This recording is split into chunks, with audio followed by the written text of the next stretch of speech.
She stood in the doorway, trembling, not from the Wyoming cold, but from shame that had carved itself into her bones. "No one marries a fat girl, sir, but I can cook," Hazel whispered, waiting for the laughter that always came. But Rowan K. didn't laugh. He didn't look away. Instead, he said 7 words that would shatter everything she believed about herself. "Then show me what survival tastes like." This is the story of a woman the world tried to break, and the rancher who saw her strength when she couldn't. Stay with me until the end, and comment what city you're watching from so I can see how far Hazel's story travels across this world. The winter of 1879 came to Wyoming Territory like a wolf, silent, patient, and merciless. It didn't announce itself with drama. It simply arrived one November morning and decided to stay, settling over the land with the weight of something that knew it couldn't be fought, only endured. In a cabin 3 miles south of Powder Creek, where the cottonwoods grew thick enough to hide a woman who wanted to disappear, Hazel Boone woke before dawn like she always did. Not because she had anywhere to be, not because anyone was waiting, but because sleeping past sunrise felt like admitting defeat, and Hazel had spent 27 years refusing to surrender completely. She rose in the dark, her joints protesting the cold that had seeped through every crack in the cabin walls during the night. The floorboards creaked under her weight, that familiar sound that had followed her since childhood, the sound that announced her before she entered a room, that made children whisper and women smirk, and men look away as if her very existence embarrassed them. The mirror above her wash basin had a crack running through it like a lightning bolt. Hazel avoided looking at it most days, but this morning something made her pause.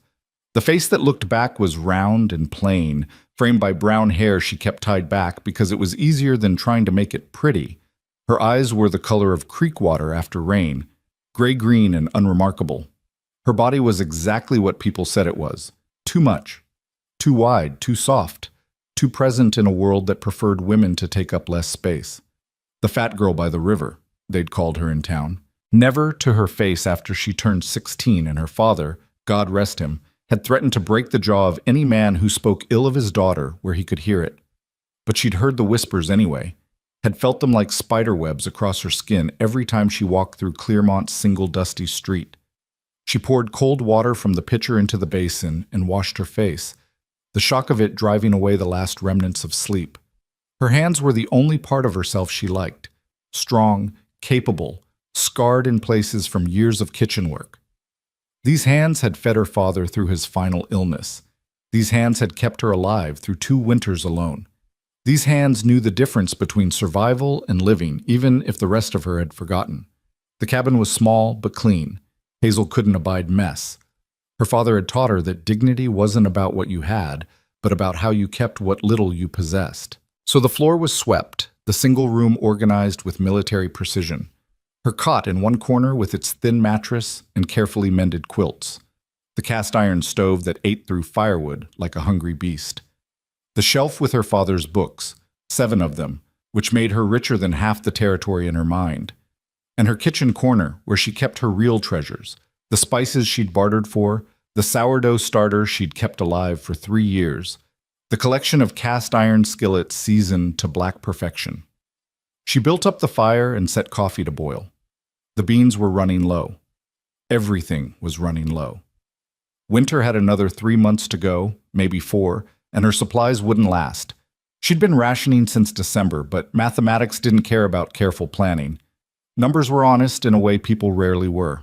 The coffee filled the cabin with its bitter perfume, and Hazel poured herself a cup, wrapping both hands around the tin mug to steal its warmth. She'd need to go into town soon. The thought sat in her stomach like a stone. Town meant eyes. Town meant whispers. Town meant Mrs. Granger at the general store weighing every item with theatrical size, as if Hazel's purchases personally offended her. Town meant young girls giggling behind their hands and young men looking through her like she was made of glass.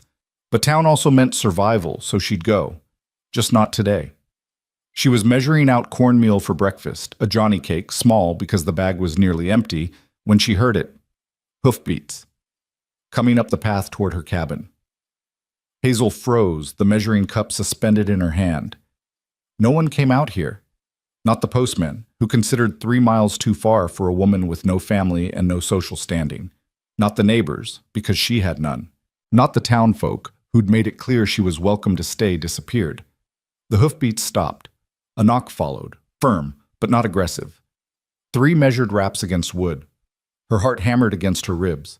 She set down the cornmeal and wiped her hands on her apron, the old blue one, stained and patched but still serviceable. Her mind raced through possibilities. Debt collectors, though she owed nothing. Drifters, though most avoided cabins with smoke coming from the chimney. Missionaries, though they usually traveled in pairs and announced themselves with excessive cheerfulness. Miss Boone? The voice was male, deep, with the kind of resonance that suggested a chest like a barrel. Miss Hazel Boone? She moved to the door but didn't open it. Who's asking? Name's Rowan Cade. I own the ranch about 8 miles northwest. I'm hoping you might spare a few minutes for conversation. Rowan Cade. She knew the name, though they'd never met.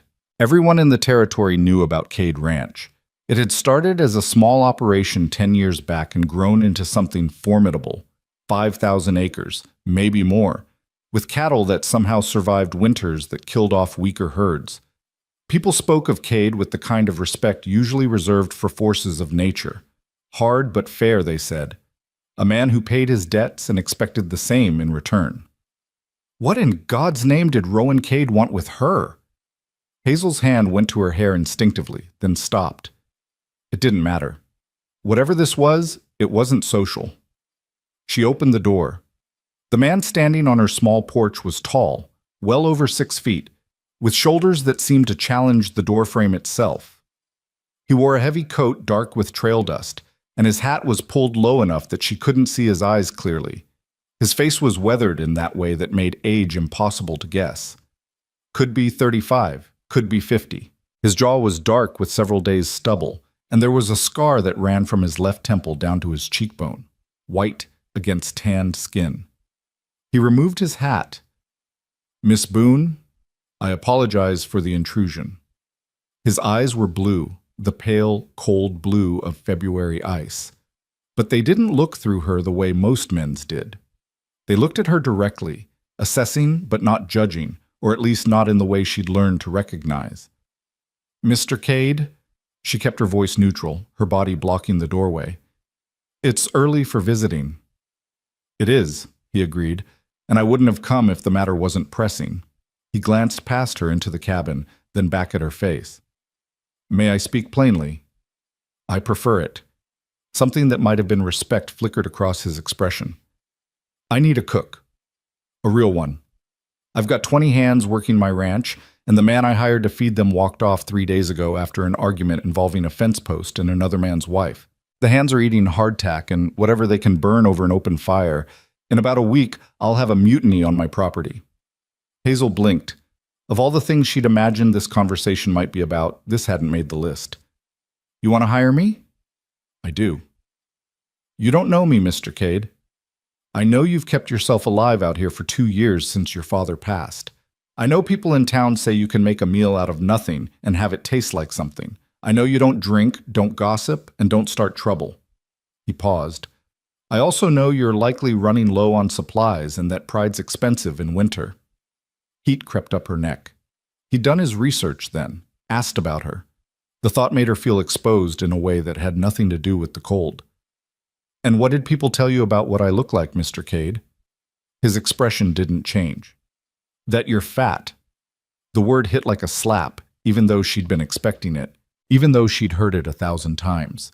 There was something about hearing it stated so baldly, without euphemism or whisper, that made it worse. She started to close the door. Then you know why this won't work. I appreciate the offer, but his hand stopped the door, not roughly, but firmly. Miss Boone, I need someone who can cook. I don't need someone decorative. I've got cattle for that, and they're considerably less trouble. He met her eyes.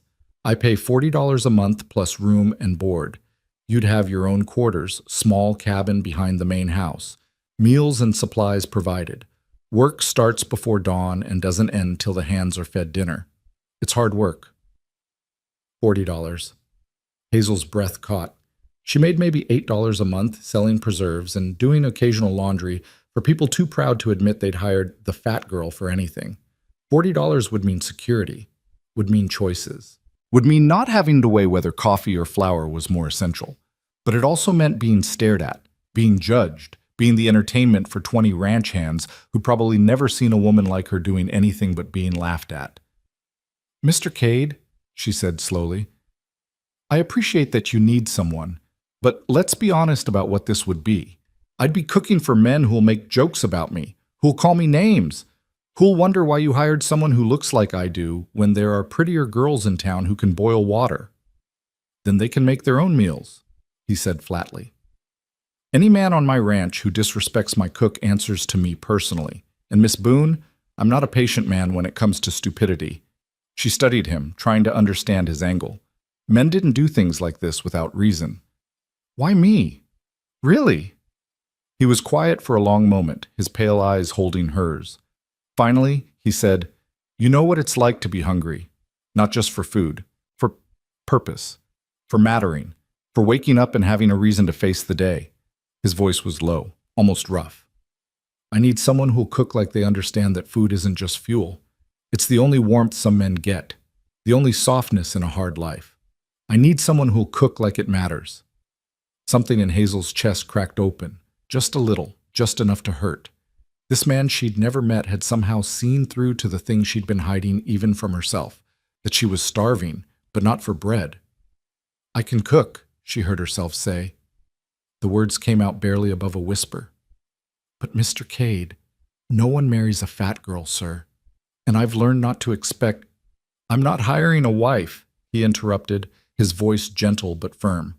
"I'm hiring someone who can remind a man life's worth waking up for." The words hung in the cold air between them, almost visible, like breath turned to frost.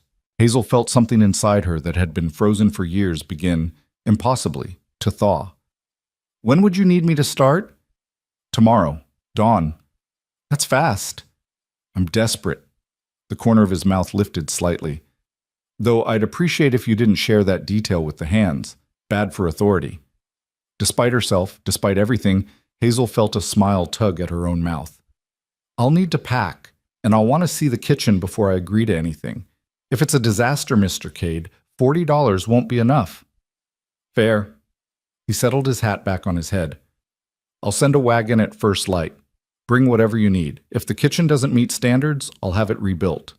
He turned to leave, then paused. "Miss Boone? One more thing." "Yes?" "On my ranch, people earn their names. Until someone proves themselves worth knowing, I call them by their work. But after that?" His blue eyes were steady. "After that, they're family. And family doesn't let family go hungry. Not for food, and not for respect." He left before she could respond, mounting a bay horse that had been waiting patiently. Hazel watched him ride away, his figure growing smaller against the white landscape until he disappeared entirely. She closed the door and leaned against it, her heart racing. $40 a month. A purpose. A place where food might matter, where her cooking might mean something beyond simple survival. It was terrifying. It was impossible. It was the first time in 2 years she'd felt something other than numb. Hazel looked around her cabin, at the careful poverty, the organized desperation, the life she'd built out of scraps and stubbornness. Then she looked at her hands, those capable, scarred hands that knew how to take nothing and make it enough. "All right then," she said to the empty room. "Let's see what you're made of." She spent the rest of the day packing. Not her clothes. She had 3 dresses, all of them practical, all of them carefully mended where the seams had given way under the stress of her body. Not her personal items. There were almost none, except her father's books and a photograph of her parents on their wedding day, both of them young and unaware of what disappointment their daughter would become. No, Hazel packed her kitchen. She wrapped each cast iron skillet in cloth like they were made of precious metal, because to her they were. She carefully transferred her sourdough starter into a clean jar, the mixture that had survived 2 winters and dozens of batches of bread. She packed her spices in small tins, the cinnamon she'd bartered for with 3 jars of apple butter, the black pepper that had cost her a week's worth of laundry, the dried herbs she'd gathered and hung in her cabin every summer. These were her tools, her weapons, her proof that she was worth something. As she worked, her mind raced with possibilities. 20 men to feed, 3 meals a day. That meant she'd need to plan for quantity without sacrificing quality. Would need to think about nutrition. These were men who worked from dawn to dusk in brutal conditions. They'd need protein, fat, calories, but they'd also need variety, or they'd grow restless and ungrateful. Breakfast could be simple but substantial: eggs if there were chickens, biscuits with gravy, bacon or salt pork, coffee strong enough to wake the dead. Lunch would need to be portable for men in the field: sandwiches maybe, or hand pies that could be eaten while working. Dinner was where she could show what she was capable of: stews that had been cooking all day, roasts if there was beef, bread fresh from the oven, desserts that made hard men remember they were human. She could do this. She knew she could. But knowing and believing were different things. That night, Hazel barely slept. She lay in her cot, listening to the wind test the cabin's walls, and let herself imagine a different life. A kitchen that was more than a corner. Men who ate what she made and didn't turn it into a joke about her size. Work that mattered enough to be paid for, to be respected for. And Rowan Cade's words playing over and over in her mind: "I'm hiring someone who can remind a man life's worth waking up for." When had anyone suggested her life was worth anything at all? Dawn came cold and gray, the sun more suggestion than presence behind the thick winter clouds. Hazel rose, dressed in her warmest dress, the brown one that made her look like a tree trunk, but at least it was clean, and finished her packing.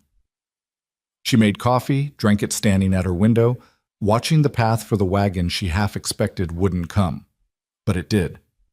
At exactly first light, a wagon rolled up her path.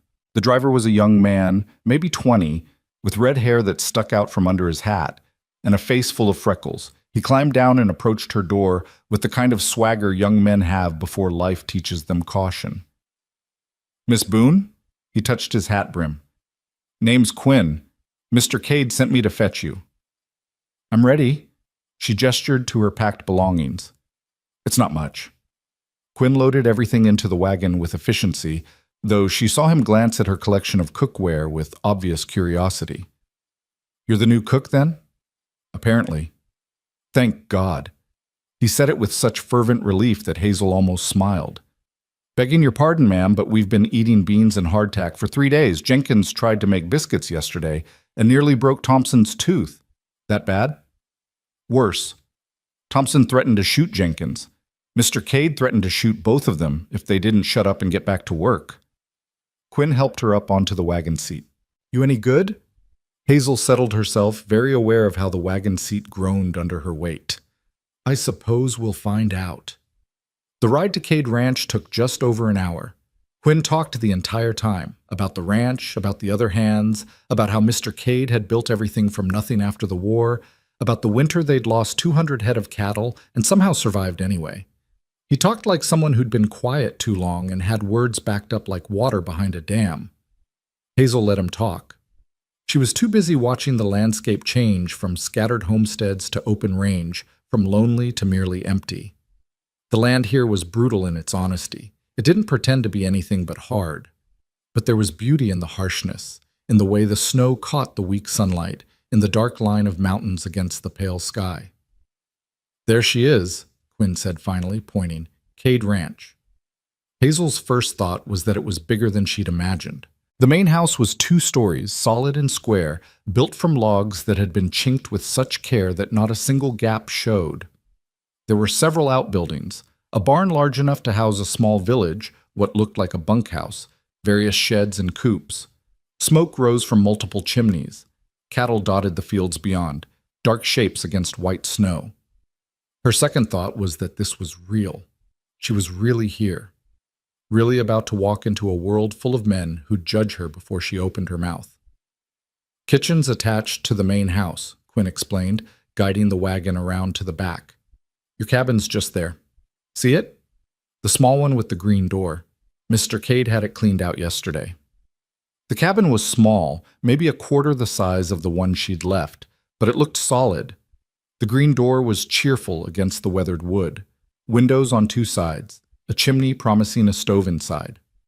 Quinn helped her down and started unloading her belongings. Hazel stood for a moment, just breathing, trying to settle her nerves. Then she squared her shoulders and walked toward the main house, toward the kitchen, toward whatever waited for her there. The door wasn't locked.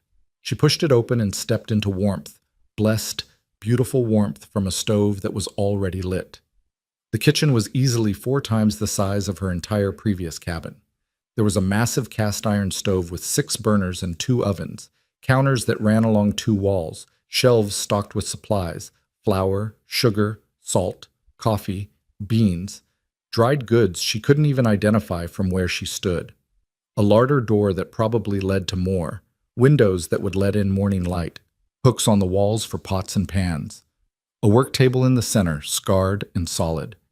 It was beautiful. It was terrifying. Acceptable? Hazel jumped, spinning around. Rowan Cade stood in the doorway connecting the kitchen to the rest of the house. He'd cleaned up since yesterday. His face was shaved, his hair combed back, his shirt clean. But his eyes were the same. That pale, assessing blue. She struggled for words. It's more than acceptable, Mr. Cade. Good. He moved into the kitchen, his presence somehow making the large space feel smaller. Supplies are restocked weekly.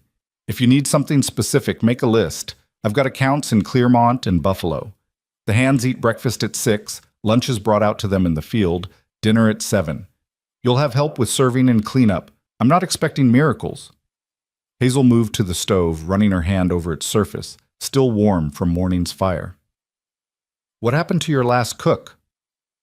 Couldn't keep his hands to himself. Cade's voice went flat.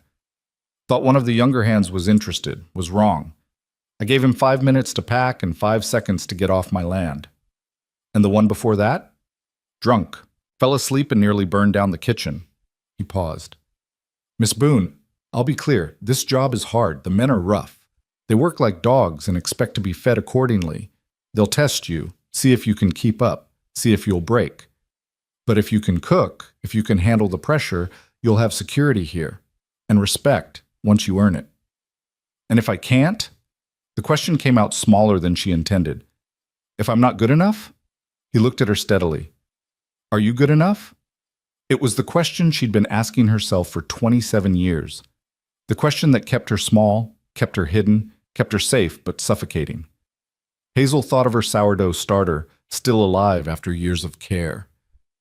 Thought of the meals she'd stretched to feed her father through his final months. Thought of every time she'd taken scraps and turned them into something worth eating, worth savoring. She met Rowan Cade's eyes. Yes, she said. I am. Something in his expression shifted, not quite a smile, but close. Then show me. Breakfast is in 2 hours. 21 men, counting myself. Impress us. He left before she could respond, the door swinging shut behind him. Hazel stood alone in her new kingdom, her heart hammering. 21 men, 2 hours. Her first test. She rolled up her sleeves. Time to remind them what living tasted like. 2 hours wasn't much time, but Hazel had learned long ago that desperation made the best teacher. She moved through the kitchen like a woman possessed, her hands working while her mind calculated portions, timing, possibilities. The pantry revealed treasures, smoked bacon hanging from hooks, eggs by the dozen, cream so thick it barely poured, butter wrapped in cloth, potatoes stored in barrels. Whoever had stocked this kitchen understood that feeding working men required fuel, not fancy. She decided on a gamble. Not the safe choice of simple scrambled eggs and bacon, not the expected biscuits that every ranch cook from here to Montana could make in their sleep. If these men were going to judge her, and they would, then she'd give them something worth remembering. Hazel started with the bacon, laying thick strips across the stovetop to render slowly. While the fat liquefied and the meat crisped, she mixed cornmeal with flour, eggs, buttermilk, and a secret, a spoonful of the bacon drippings, still hot. The batter came together silky and golden. She poured it into a massive cast iron skillet that had been heating, and the sizzle that filled the kitchen was like a promise being made. But cornbread alone, even perfect cornbread, wouldn't be enough. She needed something that would make hard men stop, pay attention, remember they had taste buds that could experience pleasure instead of just fuel. She needed alchemy. The cream went into a pan with more bacon fat, a generous grinding of black pepper, a whisper of smoked paprika she'd found in the spice collection. She stirred it constantly, watching it thicken, tasting it with her finger until the salt and smoke and heat balanced on her tongue like a song. When the cornbread came out of the oven, golden and crispy at the edges, she cut it into squares still steaming and drowned each piece in the cream sauce. The bacon she crumbled on top, along with a scatter of green onions she'd discovered in a cold box. It looked like peasant food. It smelled like heaven. She made coffee in a pot big enough to bathe a child in, strong and bitter and honest.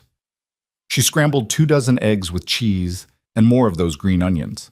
She sliced bread, yesterday's, but she toasted it over the stove flame until it crackled. By the time the clock showed 6, she'd set out everything on the long table in the dining hall attached to the kitchen, and her dress was soaked with sweat despite the winter cold. Then she heard them coming. The sound hit her first, boots on wood, rough laughter, voices still rough with sleep and cold. They came through the door in a wave of bodies and noise. 20 men who'd spent their lives doing hard things and expected no softness in return. They were young and old, scarred and whole, but they all had the same look in their eyes when they saw her standing by the kitchen door. The laughter died. The talking stopped. Every single one of them stared. Hazel felt her face flush hot. Here it was, the moment she'd been dreading, the judgment, the whispers that would start. That's the cook? Her? Cade must be desperate. Look at the size of her. Bet she eats half of what she makes. Wonder if the table will hold if she sits down. A man near the front, older with a gray beard and eyes like flint, opened his mouth. Well, I'll be... Sit down and eat. Rowan Cade's voice cut through the room like a blade.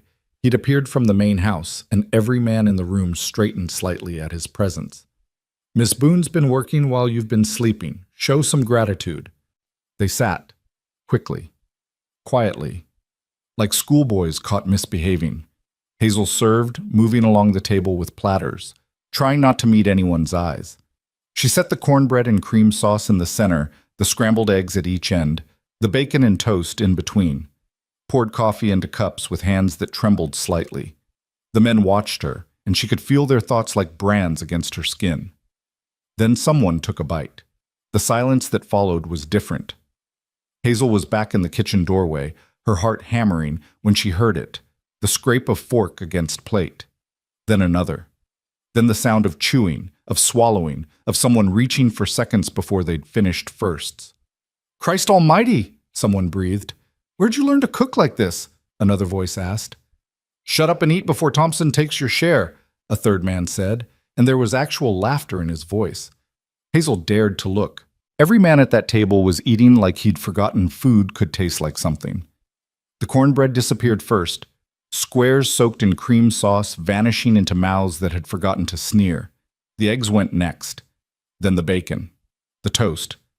Men reached for seconds, thirds, with a desperation that had nothing to do with hunger and everything to do with memory, with suddenly recalling that meals could be more than fuel.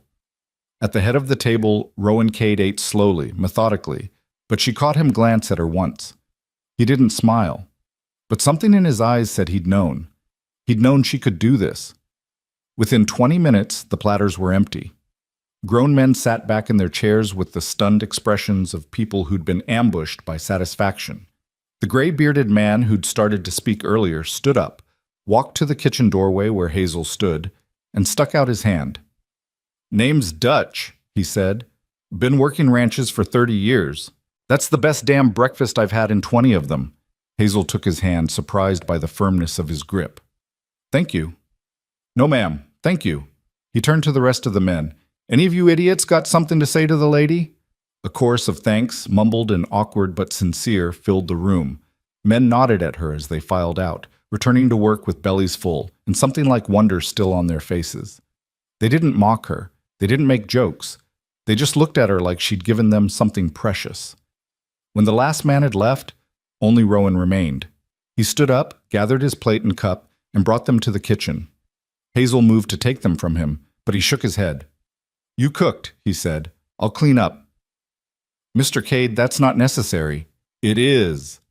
He rolled up his sleeves, revealing forearms corded with muscle and scarred from years of hard work.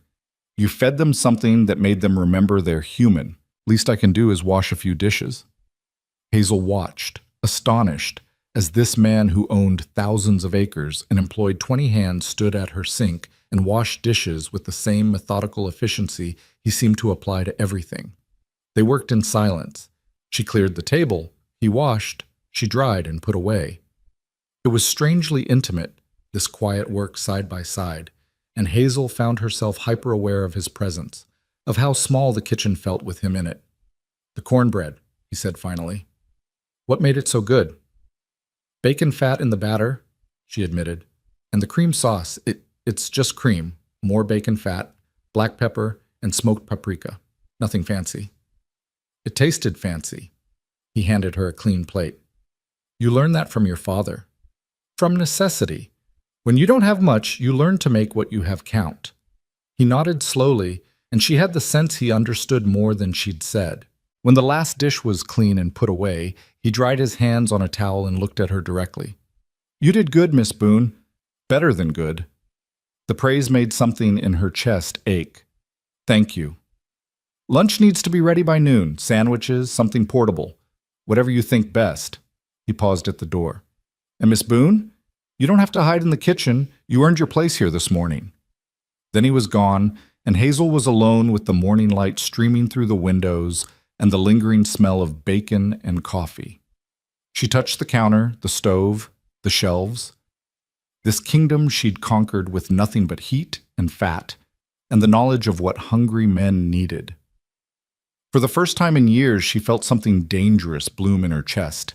It felt almost like pride. The days that followed fell into a rhythm that Hazel's body learned like a language.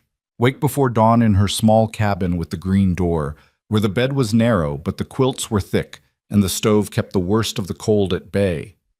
Walk across the frozen yard to the kitchen while stars still burned overhead. Build up the fire, start the coffee. Begin the endless, satisfying work of feeding 21 men who labored from sunup to sundown. Breakfast was always substantial: biscuits and gravy, fried eggs, bacon or sausage, oatmeal studded with dried fruit when she could get it, pancakes when time allowed. The men came in hungry and left satisfied, and the mockery she'd braced for never materialized. Instead, something stranger happened. They started to notice her. Not in the way men usually noticed women, or failed to notice her specifically. This was different. Dutch took to arriving 5 minutes early to help her carry the heavy platters to the table. Quinn started bringing her firewood without being asked, stacking it neatly by the kitchen door. A quiet man named Samuel, who rarely spoke to anyone, left her a basket of eggs from his own chickens, with a note that said simply, "Thank you for remembering we're human." Lunch was her daily challenge. Food that could be wrapped and carried into the fields where men were mending fences or moving cattle or doing any of the 1,000 tasks that kept a ranch alive. She made sandwiches thick with roast beef and sharp cheese. She made hand pies filled with potato and bacon. She made biscuits stuffed with ham and a smear of mustard she'd mixed herself. Whatever she sent out came back empty, and the men came back quieter, less rough around the edges. But dinner was where Hazel let herself create. She made stews that simmered all day, beef falling apart tender in broth rich with vegetables and herbs. She made roast chicken with skin so crispy it shattered at the touch, served with potatoes that had been cooked in the drippings until they were gold and soft as butter inside. She made pork chops in cream sauce. She made beef short ribs that required a knife, but barely. She made bread that came out of the oven in the late afternoon, so the kitchen filled with yeast and warmth and promise. And every single night, after the men had eaten and filed out with their thanks, less awkward now, more genuine, Rowan Cade stayed behind to wash dishes. He never asked. He simply rolled up his sleeves and worked beside her in a silence that somehow felt like conversation. Sometimes he'd comment on the meal, "The chicken was good." Sometimes he'd mention ranch business. "We lost 2 calves to wolves last night. Circle of life, but it's hard." Sometimes he said nothing at all, and they just worked side by side while the kitchen grew dark around them and the only sound was water and the clink of plates. Hazel began to look forward to those moments more than she wanted to admit. There was something about the quiet competence of him, the way he treated dishwashing with the same seriousness he applied to everything else. And there was something about being treated like an equal, like someone whose work mattered enough to be shared. 3 weeks into her employment, on a night when the wind howled outside like a living thing, Rowan finished drying the last pot and said, You should know the men are calling you something. Hazel's hand stilled in the dishwater. Here it was, the nickname, the joke, the thing that would remind her she was still, fundamentally, the fat girl by the river. What? The keeper. He set the pot on its shelf with care. As in, the keeper feeds us like kings, or don't anger the keeper or we'll be back to beans. His mouth quirked slightly. Dutch started it. Says you keep them alive in more ways than one. The keeper. Not the fat cook, not the ugly one, not any of the names she'd steeled herself against. That's not cruel? Rowan looked at her, really looked at her, and his expression was harder to read than usual. Miss Boone, those men out there have worked under 5 different cooks in the 3 years I've been running this place. 3 quit, 2 I fired. Not one of them gave a damn whether the food was good or if the men felt human after eating it. You do. They know it. They respect it. He paused.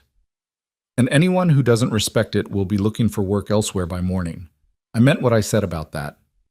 Something warm and dangerous unfolded in Hazel's chest. Why does it matter to you? If they're fed, they can work. That's all you need. No, he said quietly. It's not. He was silent for a long moment, his eyes on the dark window. I spent 3 years during the war eating whatever wouldn't kill me immediately. Hardtack that broke teeth. Salt pork that was more maggot than meat. Coffee that was mostly ground acorns. I watched good men turn mean because they forgot what it felt like to taste something kind. He looked back at her. A man who's fed well works better, yes. But more than that, he remembers he's worth keeping alive. That's what you do. You remind them they matter. Hazel's throat tightened. No one had ever said anything like that to her.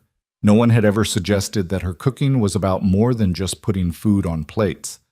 I just make what I know how to make. Then you know more than you think you do. He handed her the towel to dry her hands. Get some rest, Miss Boone. Tomorrow's Sunday. The men get a late breakfast, and you get the afternoon off. He left through the door to the main house, and Hazel stood in the quiet kitchen, holding the towel he'd handed her, feeling the lingering warmth of words she'd never expected to hear. Sunday breakfast was chaos in the best way. With no work demanding their immediate attention, the men lingered over their coffee and talked. They argued about horses and cattle and cards. They told stories that were probably lies but entertaining anyway. They laughed, not at her but around her like she was part of the landscape now, accepted and expected. Hazel made hotcakes piled high with butter and syrup. She made bacon until her arm ached from turning strips. She made eggs scrambled and fried and poached to order, because on Sundays men deserved to be particular. She even made cinnamon rolls, a recipe she'd been perfecting in her mind for weeks, waiting for the right moment to try. When she set the pan of rolls on the table, still hot from the oven and dripping with glaze, a man named Porter actually gasped. Are those cinnamon rolls? Dutch confirmed, already reaching for one. Lord have mercy, woman. Are you trying to make us all fall in love with you? The table erupted in laughter, and Hazel felt her face burn. But it was different from the burning shame she'd known in town. This was embarrassment, yes, but the kind that came from being included in the joke rather than being the joke itself. Can't help it if I'm irresistible, she said, surprising herself with the words. More laughter followed, and Quinn raised his coffee cup in a mock toast. To the keeper! May she never leave us! To the keeper! 20 voices echoed, and Hazel had to turn away because her eyes were burning with something that wasn't entirely pain. That afternoon, as promised, she had time to herself. She walked the ranch property, bundled in her heaviest coat, just to see the place that had become her home. The land stretched endlessly in every direction, white and pure and brutal. The cattle huddled in groups, their breath steaming.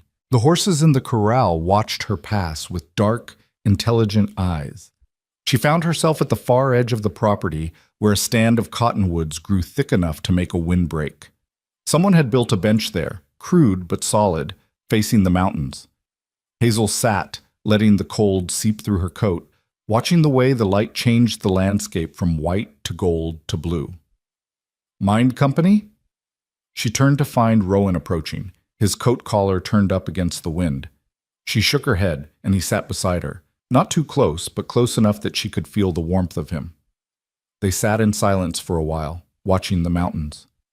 Finally, Hazel said, "Why did you really hire me?" "I told you I needed a cook. You could have hired someone from town, someone prettier, someone the men would have accepted faster." Rowan was quiet for so long she thought he wouldn't answer. Then he said, "5 years ago I was married. Her name was Caroline. She was beautiful, the kind of beautiful that makes men stupid. I was stupid. I thought beauty meant substance." He laughed, but there was no humor in it. "She lasted 6 months out here before she decided ranch life wasn't elegant enough for her tastes, left me for a banker in Cheyenne, took half my savings and all of my pride." Hazel didn't know what to say to that, so she stayed quiet. "After she left, I hired a cook who was young and pretty because I thought that's what men needed to keep them happy. She couldn't boil water without burning it. Next, I hired someone who claimed he'd worked in restaurants back east. He lasted 2 weeks before he admitted he couldn't handle the isolation." Rowan shook his head. "I finally understood I'd been looking at it wrong. I didn't need someone decorative or someone with a fancy resume. I needed someone who understood what it meant to survive." He looked at her then, his pale eyes serious. "I asked around about you, Miss Boone. People in town told me about the fat girl by the river who kept herself and her dying father alive for 3 years on almost nothing. Who never complained, never begged, never gave up. They said it like it was gossip, like they were sharing something shameful. But what I heard was strength. What I heard was someone who'd learned to make something out of nothing and call it enough." He paused. "That's what this ranch needs. That's what those men need. Someone who knows that survival isn't pretty, but it's honest." Hazel's chest felt too full, too tight. "You barely know me." "I know enough." He stood up, brushing snow from his coat. "I know you show up before dawn and don't stop until the work is done. I know you've never complained once, even though I'm sure those men were hell the first few days. I know my dishwater's always warm because you heat it fresh for me every night, even though you could just leave it cold." He met her eyes. "I know you're the best decision I've made for this ranch in 5 years. And Miss Boone, I don't make good decisions often, so when I do, I hold on to them." He walked away before she could respond, leaving her on the bench with the cold and the mountains and a feeling she couldn't name spreading through her chest like sunrise. Winter deepened. The work continued. Hazel learned the rhythms of ranch life, how cattle needed to be fed when the snow buried the grass, how men grew quieter when the cold bit deep, how every meal became more important when the world outside was trying to kill you. She learned the men, too. Dutch had fought in the war and still had nightmares that made him wake shouting. Quinn was sending money home to his mother and 3 younger sisters. Samuel had been married once, but his wife died in childbirth, and he'd never spoken of love again. Porter dreamed of owning his own ranch someday. Thompson had a daughter he never saw, living with his ex-wife in Chicago. They were rough men, hard men, but they carried sorrows that made them human. And Hazel fed them. She fed them until they smiled easier. She fed them until they told her jokes and asked her advice and started treating the kitchen like it was holy ground, wiping their boots before entering. She fed them until they forgot to see her as the fat girl and started seeing her as the keeper, the woman who stood between them and despair. One evening, 6 weeks after she'd arrived, she was preparing dinner, a beef stew that had been cooking since morning, rich and dark and promising, when Dutch appeared in the kitchen doorway. He shifted awkwardly, hat in his hands. "Miss Boone, got a minute?" She looked up from the bread she was slicing. "Of course. What's wrong?" "Nothing's wrong, exactly." He cleared his throat. "It's just, well, it's Thompson's birthday next week. He doesn't know we know, but Quinn found out somehow. We were thinking, could you maybe make him a cake? Nothing fancy, just something to show we remembered." Hazel felt her throat tighten. These hard men, these rough souls, wanted to celebrate one of their own. "What kind of cake does he like?" "Chocolate, if it's not too much trouble." "It's not too much trouble," she said softly. "I'll make him a chocolate cake, with frosting, the kind that makes you remember birthdays should matter." Dutch's weather-beaten face broke into a smile. "You're good people, Miss Boone. Real good people." Thompson's birthday fell on a Tuesday. Hazel spent the afternoon baking, using the last of her cocoa powder and not caring that she'd need to reorder. The cake came out of the oven perfect, dark and moist and smelling like childhood memories. She made frosting with butter and sugar and more cocoa, spreading it thick and generous. That night, when the men finished dinner, Dutch stood up and cleared his throat. "Before everyone leaves, we got something to say. Thompson, you old bastard, we know it's your birthday." Thompson looked up, startled. "How?" "Doesn't matter how. What matters is you've been working this ranch for 7 years and you've earned being celebrated." Dutch nodded at Hazel. She brought out the cake, 3 layers tall and gleaming with frosting, candles burning on top. 20 men who dealt in cattle and cold and brutality started singing "Happy Birthday" in voices rough and off-key, but sincere. Thompson stared at the cake like he'd never seen such a thing, and when he tried to thank Hazel, his voice cracked and failed. "It's just cake," she said gently.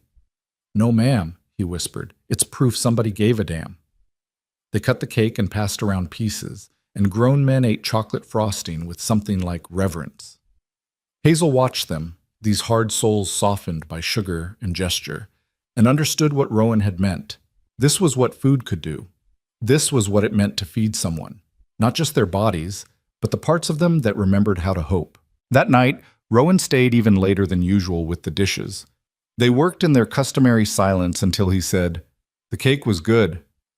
"Thank you. You didn't have to do that." "I know." He was quiet for another moment. "You're teaching them something important. You're teaching them that kindness isn't weakness." Hazel laughed, but it came out bitter. "I'm not kind, Mr. Cade. I'm just feeding them." "That's the same thing." He turned to look at her, and in the lamplight his eyes were darker than usual, harder to read. "My mother used to say that every meal a woman makes is an act of hope. Hope that the people she feeds will come back tomorrow. Hope that the world is worth sustaining. Hope that love can exist in small gestures." He paused. "You cook like you believe in hope, Miss Boone. That's a rare thing." Her hand stilled in the dishwater. "Your mother sounds wise." "She was. She died when I was 15. His voice was carefully neutral. "Pneumonia. Quick and cruel. My father never recovered. He died 2 years later, but really he died the day she did. Just took his body a while to catch up. I'm sorry." "Don't be. It taught me something valuable." He dried his hands, preparing to leave like he always did. But this time he paused at the door and looked back. "It taught me that the people who feed us are the people who keep us alive. Not just our bodies, our souls. And Miss Boone, you've been keeping 21 souls alive since you got here. Don't ever think that's not enough." Then he was gone, and Hazel stood in the kitchen that smelled of chocolate and hope, her hands still warm from dishwater, her heart fuller than she'd thought possible. Outside, winter held the world in its teeth, but inside, something warmer than any fire was beginning to grow. The warmth didn't last. 3 days after Thompson's birthday, the blizzard hit with a violence that made previous storms look like practice. It came without warning in the middle of the night, wind screaming like something dying, snow falling so thick it erased the world. Hazel woke in her cabin to the sound of her windows rattling in their frames and the stove struggling against cold that pressed through every crack like water finding its level. She dressed in layers and fought her way to the kitchen through wind that tried to knock her sideways. The distance that usually took 2 minutes took 15, and by the time she reached the door, her face was numb and her lungs burned from breathing ice. Inside, she built up the fire until the stove roared defiance at the storm and started coffee that would need to be strong enough to anchor men to consciousness. The hands stumbled in for breakfast looking like ghosts, snow caked in their beards and eyebrows, exhaustion carved into faces still creased from sleep. They ate quickly, mechanically, fueling up for a day of battling weather that didn't care if they lived or died. Dutch caught her eye before leaving and said, "We'll be pulling cattle out of drifts all day. Likely won't make it back for lunch. If we're not back by dark, don't worry. We'll hole up in the far barn." "Be careful," Hazel said, and meant it with an intensity that surprised her. "Always are," he lied, and followed the others into white chaos. Rowan was the last to leave.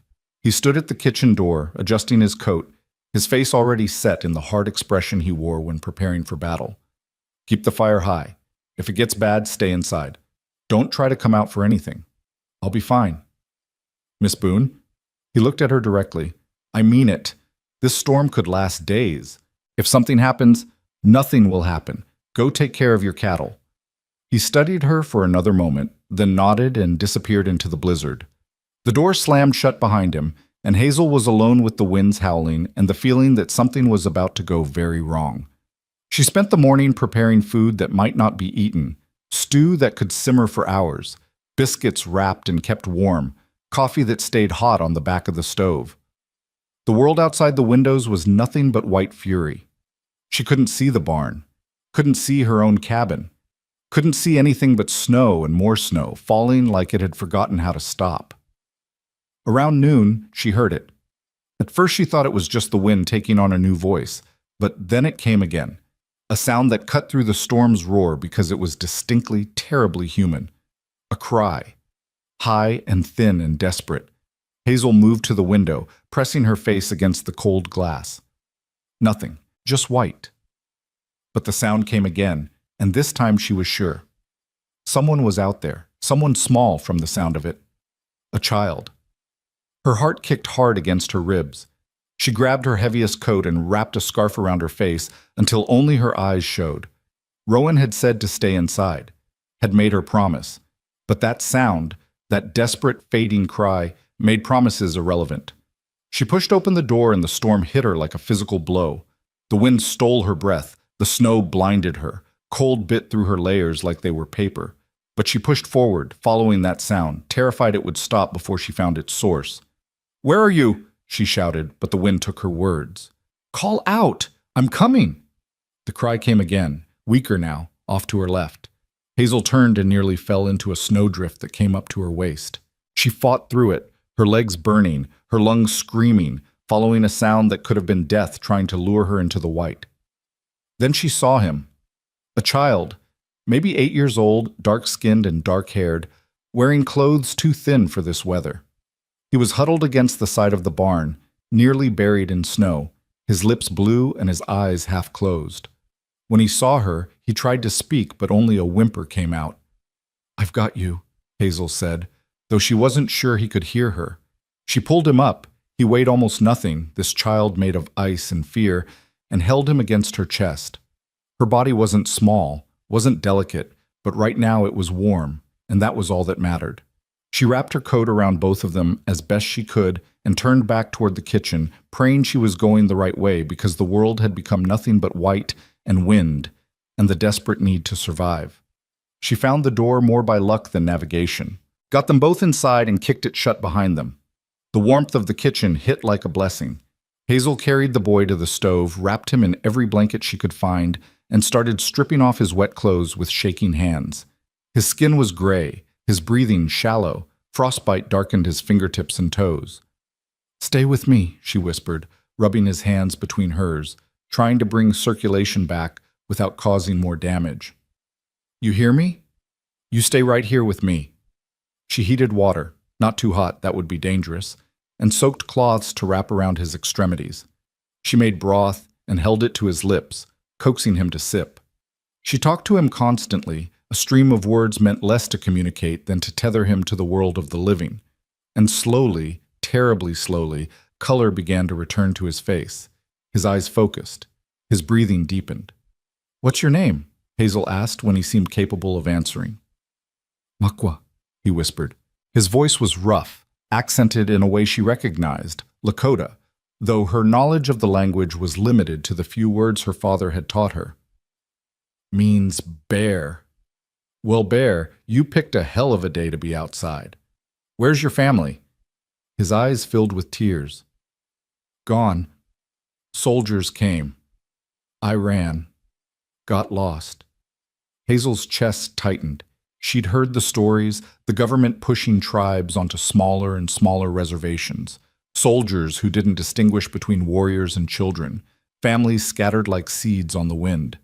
This boy had survived something she couldn't imagine, only to nearly die in a blizzard 3 miles from help. "You're safe now," she said, and meant it with every fiber of her being. "You hear me? You're safe." She was building up the fire, keeping Makwa wrapped in blankets, when the door crashed open. Rowan stood there, covered in snow, his eyes wild with something between fury and fear. "What the hell were you thinking?" His voice was rough as gravel. "I told you to stay inside. Do you have any idea?" He stopped, seeing the boy by the fire. "Who is that?" "His name is Makwa. He was outside. I heard him crying." Rowan closed his eyes briefly, and when he opened them again the fury was gone, replaced by something harder to read. He moved to the boy, kneeling down to check him over with hands that were surprisingly gentle. Frostbite. On his fingers and toes. Not severe, I think. He was conscious when I found him. You went into a blizzard for a sound you couldn't even be sure was real. It wasn't a question. What else was I supposed to do? Rowan looked at her then, really looked at her, and something in his expression made her breath catch. You could have died out there. You understand that? The men have been lost in storms like this and not found until spring. But I didn't die, and neither did he. But Miss Boone, he's a child, Hazel said, and her voice cracked. A child alone in a storm. If I'd stayed inside where it was safe, I'd have heard him dying and done nothing. Is that who you think I am? Rowan was silent for a long moment. Then he stood up, moved to where she stood by the counter, and did something that shocked her more than the storm had. He pulled the blanket from his shoulders, the heavy wool one he wore over his coat, and draped it over her. His hands lingered on her shoulders for just a moment, heavy and warm. "No," he said quietly. "It's not who you are. It's who I hoped you were." He stepped back, his face carefully neutral again. "I'll get some dry clothes for the boy. And Miss Boone? You did right, even if it scared the hell out of me." He left through the door to the main house before she could respond. Hazel stood there with his blanket around her shoulders, still smelling of horse and leather, and something distinctly him, and tried to understand what had just happened. The storm lasted 2 more days. Makwa stayed by the kitchen fire, recovering slowly, eating soup and bread, and accepting comfort with the wariness of something that had been hunted. The ranch hands, when they finally made it back from the far barn, took to him immediately. Dutch carved him a small wooden horse. Quinn taught him card games. Samuel, who rarely spoke, sat with him in the evenings and told him stories in a mixture of English and broken Lakota that made the boy smile for the first time since Hazel had found him. And Rowan made it clear without saying a word that anyone who had a problem with a Lakota boy staying at his ranch could leave immediately. No one did. The men who'd been transformed by good food were also being transformed by proximity to someone more vulnerable than themselves. They became gentler, quieter, more careful with their words and gestures. On the 3rd day after the storm, when the sky finally cleared and the world emerged white and sharp and brutal in its beauty, a man rode up to the ranch. He was older, wrapped in blankets, his face weathered beyond age. He spoke to Rowan in the yard, and though Hazel couldn't hear the conversation, she saw the moment understanding passed between them. Rowan brought him inside. "Miss Boone, this is Joseph Standing Bear. He's Makwa's grandfather."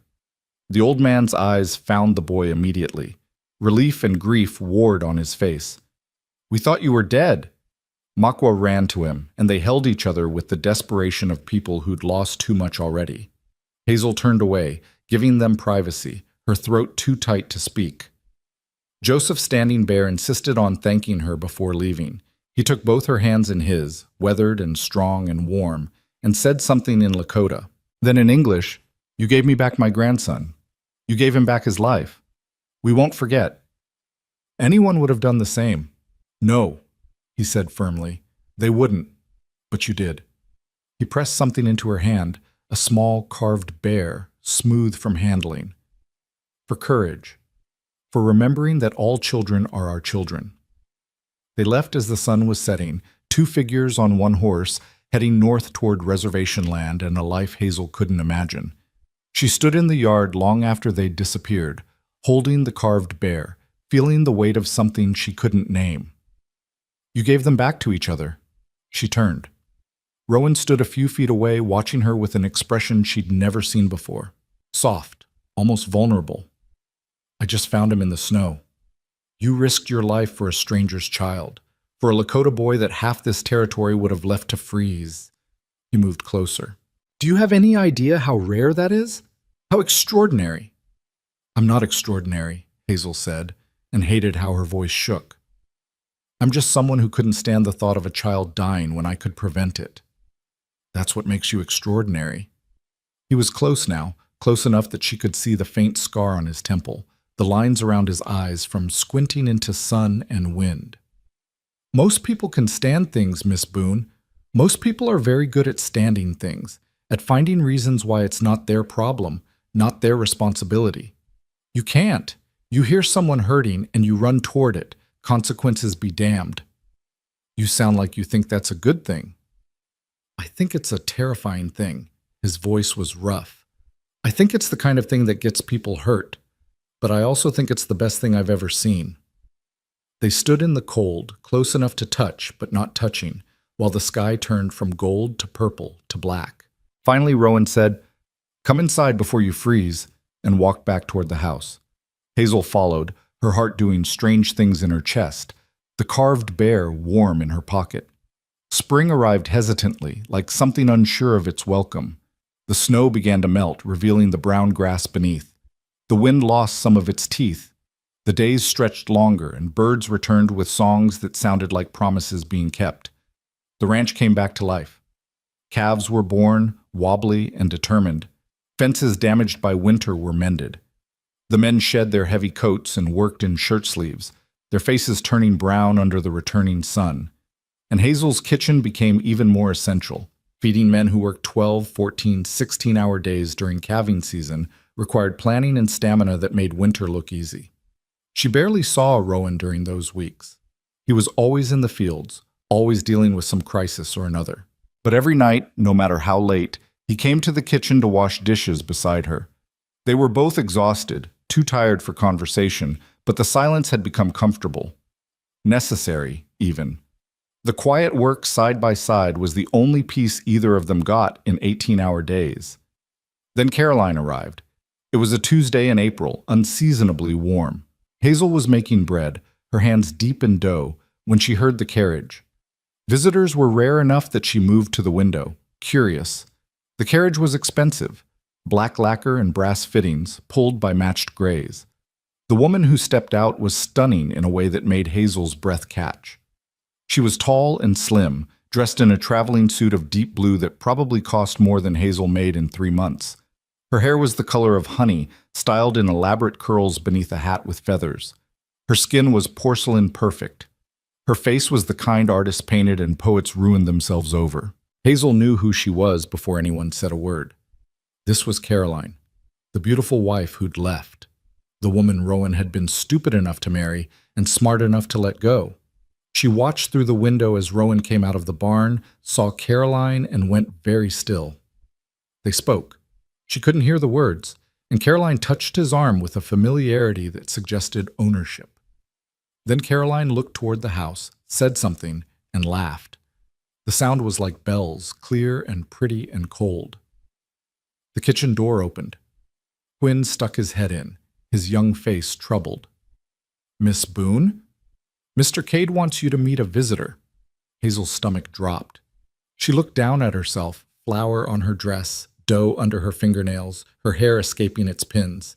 She looked like exactly what she was. The help. The fat girl hired to cook. "Give me a moment." She washed her hands and tried to tame her hair, but there was only so much that could be done. Finally, she squared her shoulders and walked out to where Rowan and Caroline stood in the yard. Up close, Caroline was even more beautiful. Her eyes were green, bright, and assessing. She looked Hazel up and down with the kind of thoroughness usually reserved for livestock at auction, and her perfect mouth curved into something that wasn't quite a smile. "So this is who you settled for?" Caroline's voice was light, amused. "A pig in an apron? My God, Rowan, I knew you'd gotten desperate, but this is pathetic even for you." The words hit like fists. Hazel felt her face burn, felt her whole body try to fold in on itself.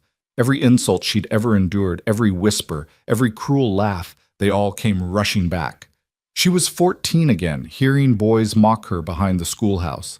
She was 20, watching her father's friends look away in embarrassment. She was every age she'd ever been, feeling the weight of being too much, of taking up too much space, of being fundamentally, irredeemably wrong. That's enough. Rowan's voice cracked like a whip. You need to leave. Oh, come now. I just got here. Caroline's laugh was crystalline. I came all this way to see if the rumors were true. They said you'd hired some fat kitchen girl to feed your men, and I had to see for myself. Though I have to say, Rowan, I expected better taste from you, even if it's just the help. Hazel couldn't breathe, couldn't move. Every eye in the yard was on her. Dutch, Quinn, Samuel, Porter, Thompson, all of them watching her humiliation. The keeper, reduced back to what she'd always been. The fat girl. The joke. The pig in an apron. She turned to run, to hide, to disappear back into the kitchen where she could pretend this hadn't happened. But before she could take a step, Rowan's voice rang out across the yard, loud enough that every man on the ranch could hear. Miss Boone. He wasn't looking at Caroline anymore. He was looking at her, his pale eyes fierce. Don't you dare move. Hazel froze. Rowan turned to Caroline and his face was harder than Hazel had ever seen it. You asked me once why I never fought for us. Why I let you leave without begging you to stay. His voice was cold, precise. I'm going to tell you now. I didn't fight because there was nothing worth fighting for. You were beautiful and empty, and I was too young and stupid to know the difference. You lasted 6 months here because you couldn't stand that ranch life required actual work, because you thought being pretty exempted you from being useful. Caroline's smile faltered. Rowan, I'm not finished. He took a step toward her, and she actually backed up. Miss Boone has been on this ranch for 4 months. In that time, she's fed 21 men 3 meals a day without a single complaint. She's worked from before dawn to after dark.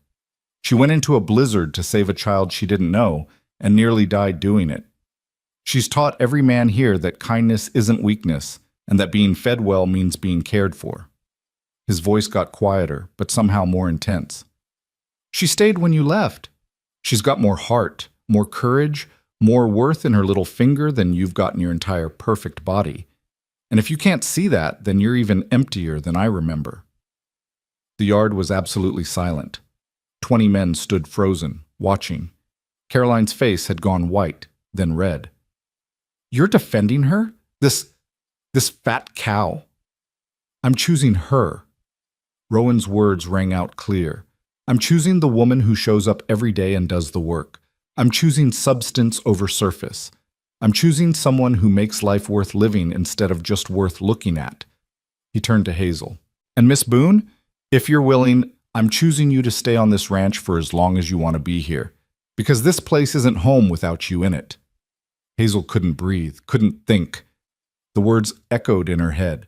I'm choosing you, I'm choosing you, I'm choosing you. Caroline made a sound of pure disgust. You'll regret this. Both of you. When you're eating her cooking and looking at that body and remembering what you gave up. I'm remembering what I escaped, Rowan said flatly. Now get off my land. You've got 5 minutes before I have the men escort you. Caroline stared at him, fury and humiliation warring on her beautiful face. Then she turned on her heel, climbed into her carriage, and disappeared in a cloud of dust and rage. The silence that followed was deafening. Hazel stood in the yard trembling, aware of every man watching her, waiting to see what she'd do, how she'd respond to being defended so publicly, so fiercely. Dutch cleared his throat. Miss Boone? That was the bravest thing I've ever seen. You standing here taking that, not running. That's courage. Damn right, Quinn added. And boss is right. You're worth 10 of her, worth 100. One by one, the men voiced their agreement, their support, their fierce protective loyalty, and Hazel realized something that made her throat tighten and her eyes burn. These men, these rough, hard, broken men, they'd become her family. They'd become the people who saw her worth when she couldn't see it herself. Thank you, she whispered. All of you. They dispersed slowly, returning to work with backward glances and small smiles, until only Rowan remained, standing a few feet away, his expression carefully neutral. I'm sorry, he said. You shouldn't have had to hear that. You defended me. Hazel's voice shook. You chose me. In front of everyone. Why? Rowan was quiet for a long moment. Then he said, because it was true. every word. You're the best thing that's happened to this ranch, to these men. He paused. To me. Something shifted in the air between them, subtle but unmistakable. Hazel felt it like a change in temperature, like the moment before lightning strikes. Mr. Cade, Rowan, he said. After what just happened, I think you can call me Rowan. Rowan. She tested the name. It felt strange on her tongue, intimate. I don't know what to say. You don't have to say anything. Just stay. Keep doing what you're doing. Keep being who you are. He smiled slightly. Keep reminding us that life's worth waking up for. He walked back toward the barn, leaving Hazel standing in the yard with the sun warm on her face and something terrifying and wonderful blooming in her chest. That night, Rowan came to the kitchen later than usual. The dishes were already washed, put away.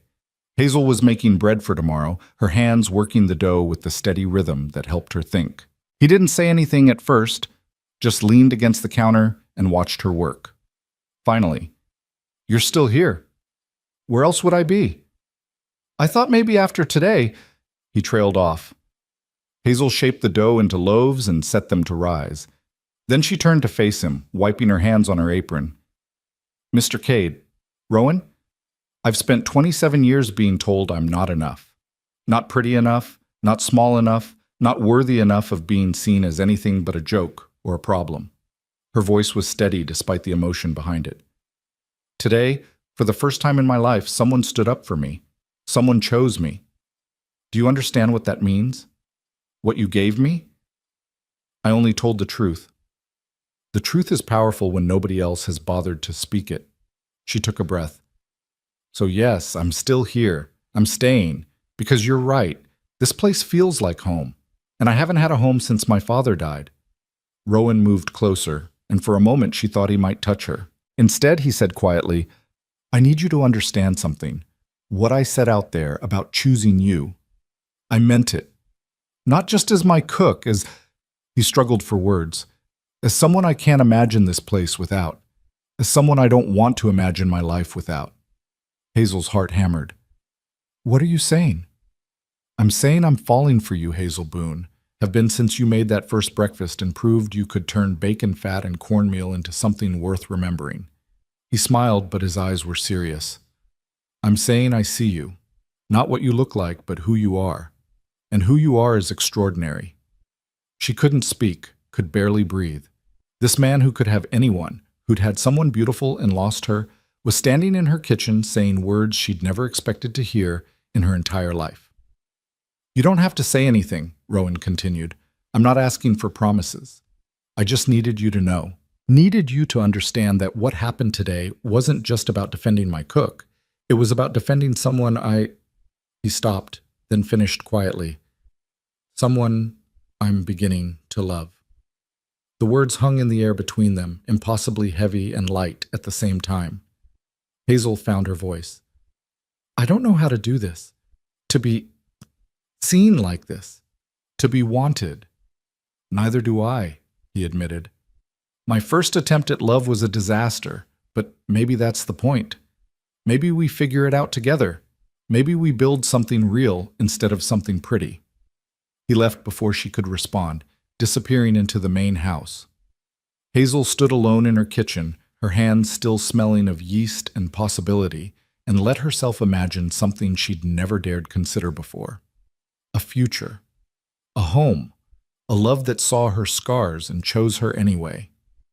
Outside, spring continued its careful advance, and inside, something equally fragile was beginning to bloom.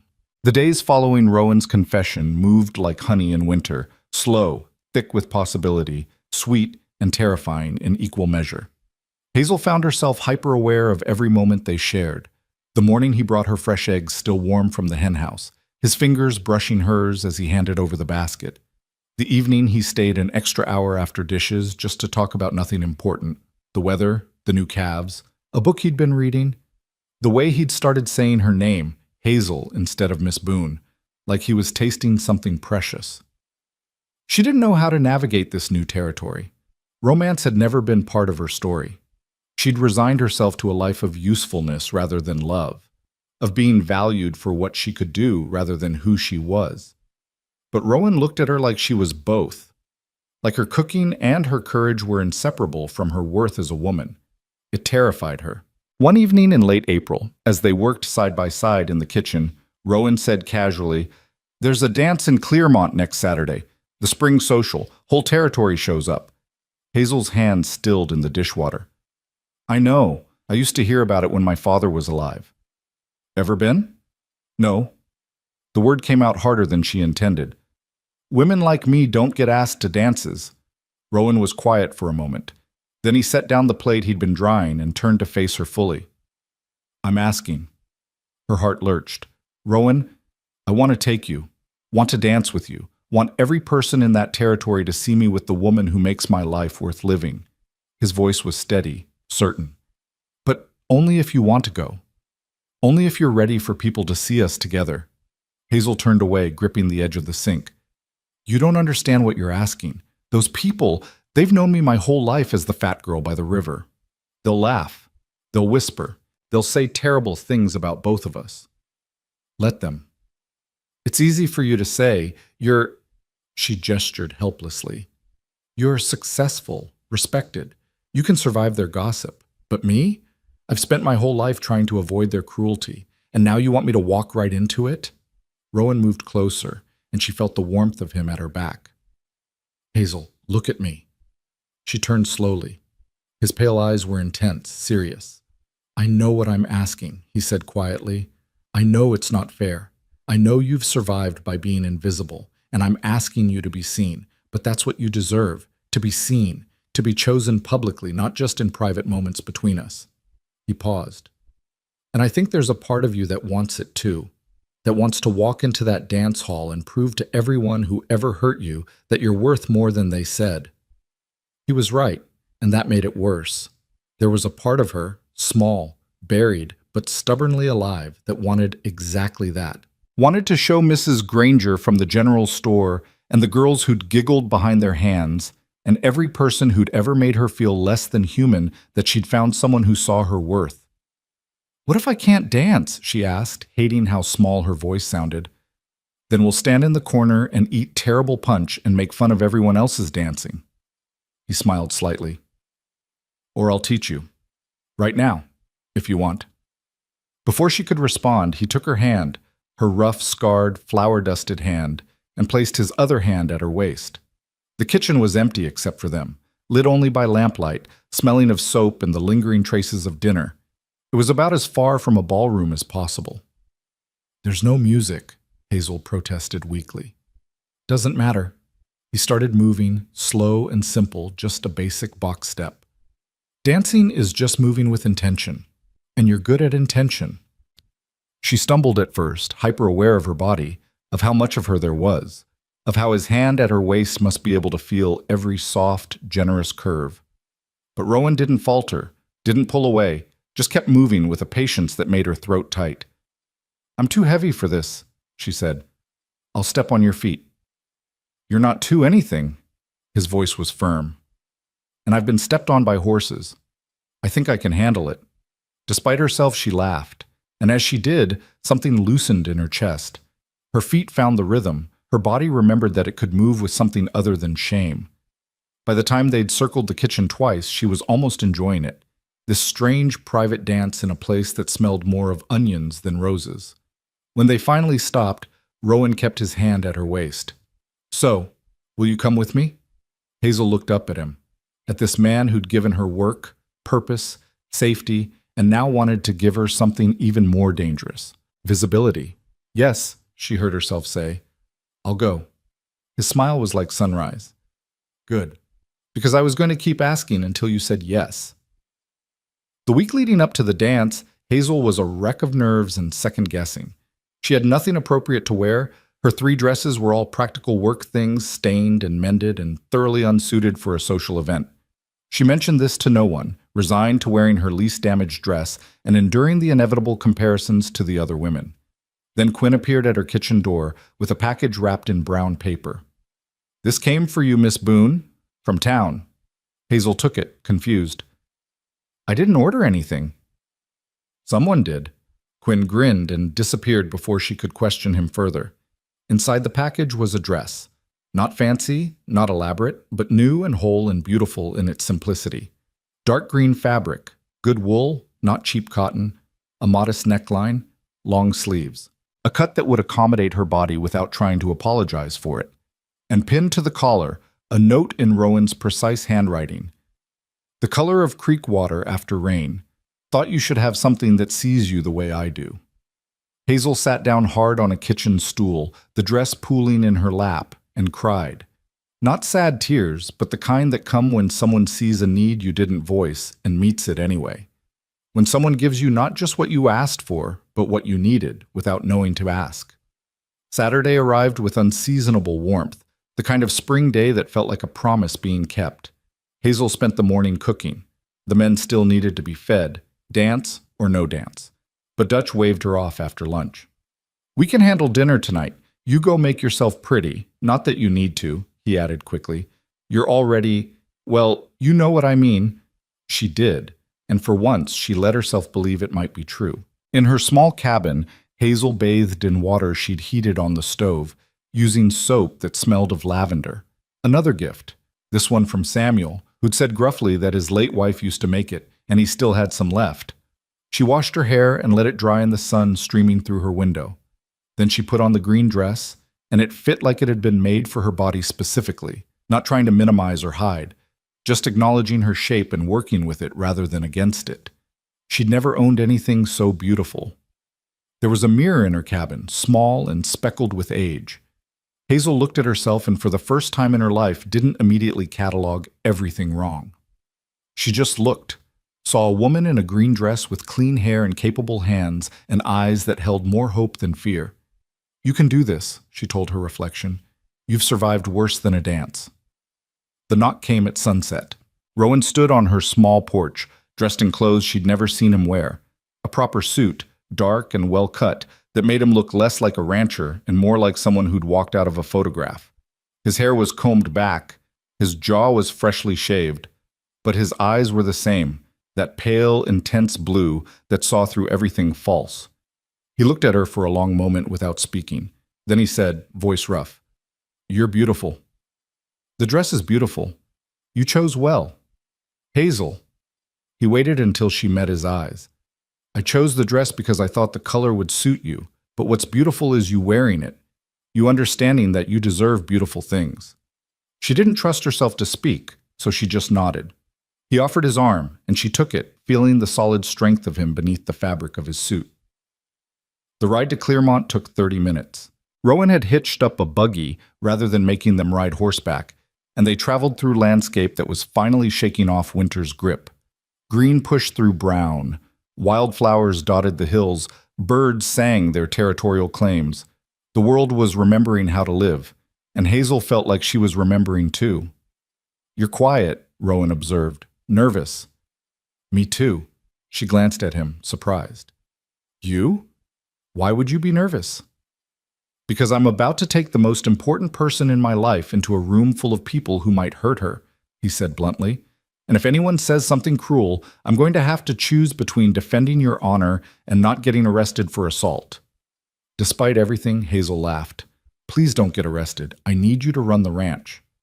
"I'll try to restrain myself, but I'm making no promises." They arrived just as full dark was falling. The community hall was lit up like a beacon, music already spilling out into the spring night. Buggies and horses crowded the space outside. People moved in clusters, dressed in their finest, laughing and talking with the relief of those who'd survived another winter. Rowan helped Hazel down from the buggy, his hand steady at her elbow. "Ready?" "No, but let's go anyway." They walked toward the hall together, and Hazel felt every eye turn toward them. Felt the moment of recognition. That's Rowan Cade, successful rancher, and that's... Wait, is that the Boone girl? The fat one? What is she doing with him? Felt the whispers start like wind through grass. Rowan's hand tightened slightly on her arm. Not possessive, just present, reminding her he was there. They stepped through the door into warmth and noise and light. The hall was decorated with spring flowers and ribbon. A band played on a small stage, fiddle, guitar, someone on a makeshift drum. The dance floor was already crowded with couples, and tables around the perimeter held punch bowls and plates of food that looked sad compared to what Hazel made daily. The whispers got louder. People stopped mid-conversation to stare. Mrs. Granger from the general store actually put her hand to her chest in shock. A group of young women near the punch table erupted in barely suppressed giggles. Hazel felt her face burn, felt her body try to fold in on itself. This was a mistake. She should have known. She should have... "Dance with me," Rowan said, his voice cutting through her panic.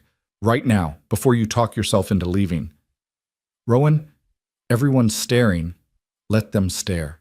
Let them see that I choose you, that you're worth choosing." He led her onto the dance floor, taking her hand, placing his other hand at her waist, exactly like he had in the kitchen. "Eyes on me, Hazel. Not them. Me." She looked up at him, and his face was serious, focused entirely on her. The music shifted to something slower, more deliberate, and they began to dance. Hazel stumbled once, twice, hyper-aware of how many people were watching. But Rowan's hands were steady, his movement confident, and gradually her body remembered the steps they'd practiced. Gradually, the rest of the room faded until it was just the two of them, moving together in a space they'd carved out of judgment and fear. "You're doing fine," Rowan murmured. "Better than fine. I can feel them staring. Then they're seeing what I see. Someone brave enough to walk into a room that's hurt her before. Someone strong enough to dance anyway." They made it through one full dance, then another. Other couples joined them on the floor, and the intense focus on Hazel diffused slightly. She began to breathe easier, began to feel her shoulders drop from around her ears. Then she heard it. A voice, female and deliberately loud enough to carry. "Well, I suppose if you can't find a real woman, you settle for whatever's available, even if you need a wagon to transport her." Laughter followed. Cruel, sharp laughter that Hazel knew too well. She stopped dancing, looked toward the voice. It was Millicent Patterson, daughter of the bank owner, 22, and pretty in the way that required no effort or character. She stood with two friends, all of them looking at Hazel with expressions of amused contempt. "Ignore them," Rowan said, his voice tight with controlled anger. But Hazel couldn't. Something in her, something that had been beaten down and buried for 27 years, suddenly rose up with a fury that surprised her. She pulled away from Rowan and walked straight toward Millicent Patterson. The younger woman's smile faltered as Hazel approached. "Did you want something?" "I want you to understand something," Hazel said, her voice carrying in the sudden quiet. "You're young and pretty, and you think that makes you valuable. And maybe it does, for now. But pretty fades, Miss Patterson. Pretty gets old, gets sick, gets forgotten. You know what doesn't fade? Being useful, being kind, being someone people need instead of just want to look at." Millicent's face reddened. "How dare you? I dare because I've spent my whole life listening to people like you tell me I'm worthless because I'm not pretty. And I'm done." Hazel's voice was steady, strong. "I feed 21 men 3 meals a day. I've saved a child's life. I've built something that matters. What have you done besides look good at dances?" The hall had gone completely silent. Everyone was watching now, but it felt different than before. Not mocking, expectant, waiting to see what would happen next. Millicent opened her mouth, closed it, then said with vicious precision, "At least men want to look at me. At least I'm not so desperate for attention that I have to buy it with food." Before Hazel could respond, before Rowan could step in, a new voice cut through the tension. "That's enough, Millicent." Everyone turned. Mrs. Elizabeth Morrison stood near the punch table, elderly and respected and known for speaking her mind. She walked slowly toward them, her cane tapping against the floor. "You want to talk about value?" Mrs. Morrison said, looking at Millicent. "My grandson works at Cade Ranch. He writes to me every week. You know what he says?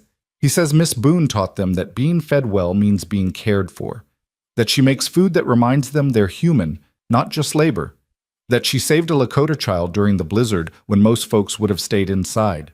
She turned to Hazel. "That sounds pretty valuable to me." "She's just a cook," Millicent protested weakly. "She's someone who matters," Mrs. Morrison said firmly, "which is more than I can say for a girl whose only skill is looking good while saying cruel things." She looked around the hall. Anyone else want to join in mocking Miss Boone? Because you'll have to go through me first, and I'm old and mean and don't care about making enemies." The silence stretched. Then, incredibly, someone started clapping. Dutch, who'd apparently come to the dance with several of the other ranch hands, stood near the door applauding slowly, deliberately. Quinn joined him.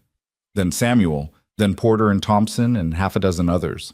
The applause spread. Not everyone joined in. Some people looked away, embarrassed. Others still whispered, but enough people clapped that the sound filled the hall, and Millicent Patterson's face went from red to white to red again before she turned and fled, her friends scurrying after her. Mrs. Morrison touched Hazel's arm. "You hold your head up, girl. You've earned it." Then she walked away, and Hazel stood in the middle of the dance floor, shaking with adrenaline and something that might have been triumph. Rowan was beside her in an instant. That was incredible. That was terrifying. "Same thing sometimes," he smiled. "Want to get out of here? I think we've provided enough entertainment for one night." "Yes, please." They left the hall together, walking out into cool night air that felt like freedom. Behind them, the music resumed, the dance continuing without them. They climbed into the buggy, and Rowan took the reins, but he didn't immediately urge the horses forward.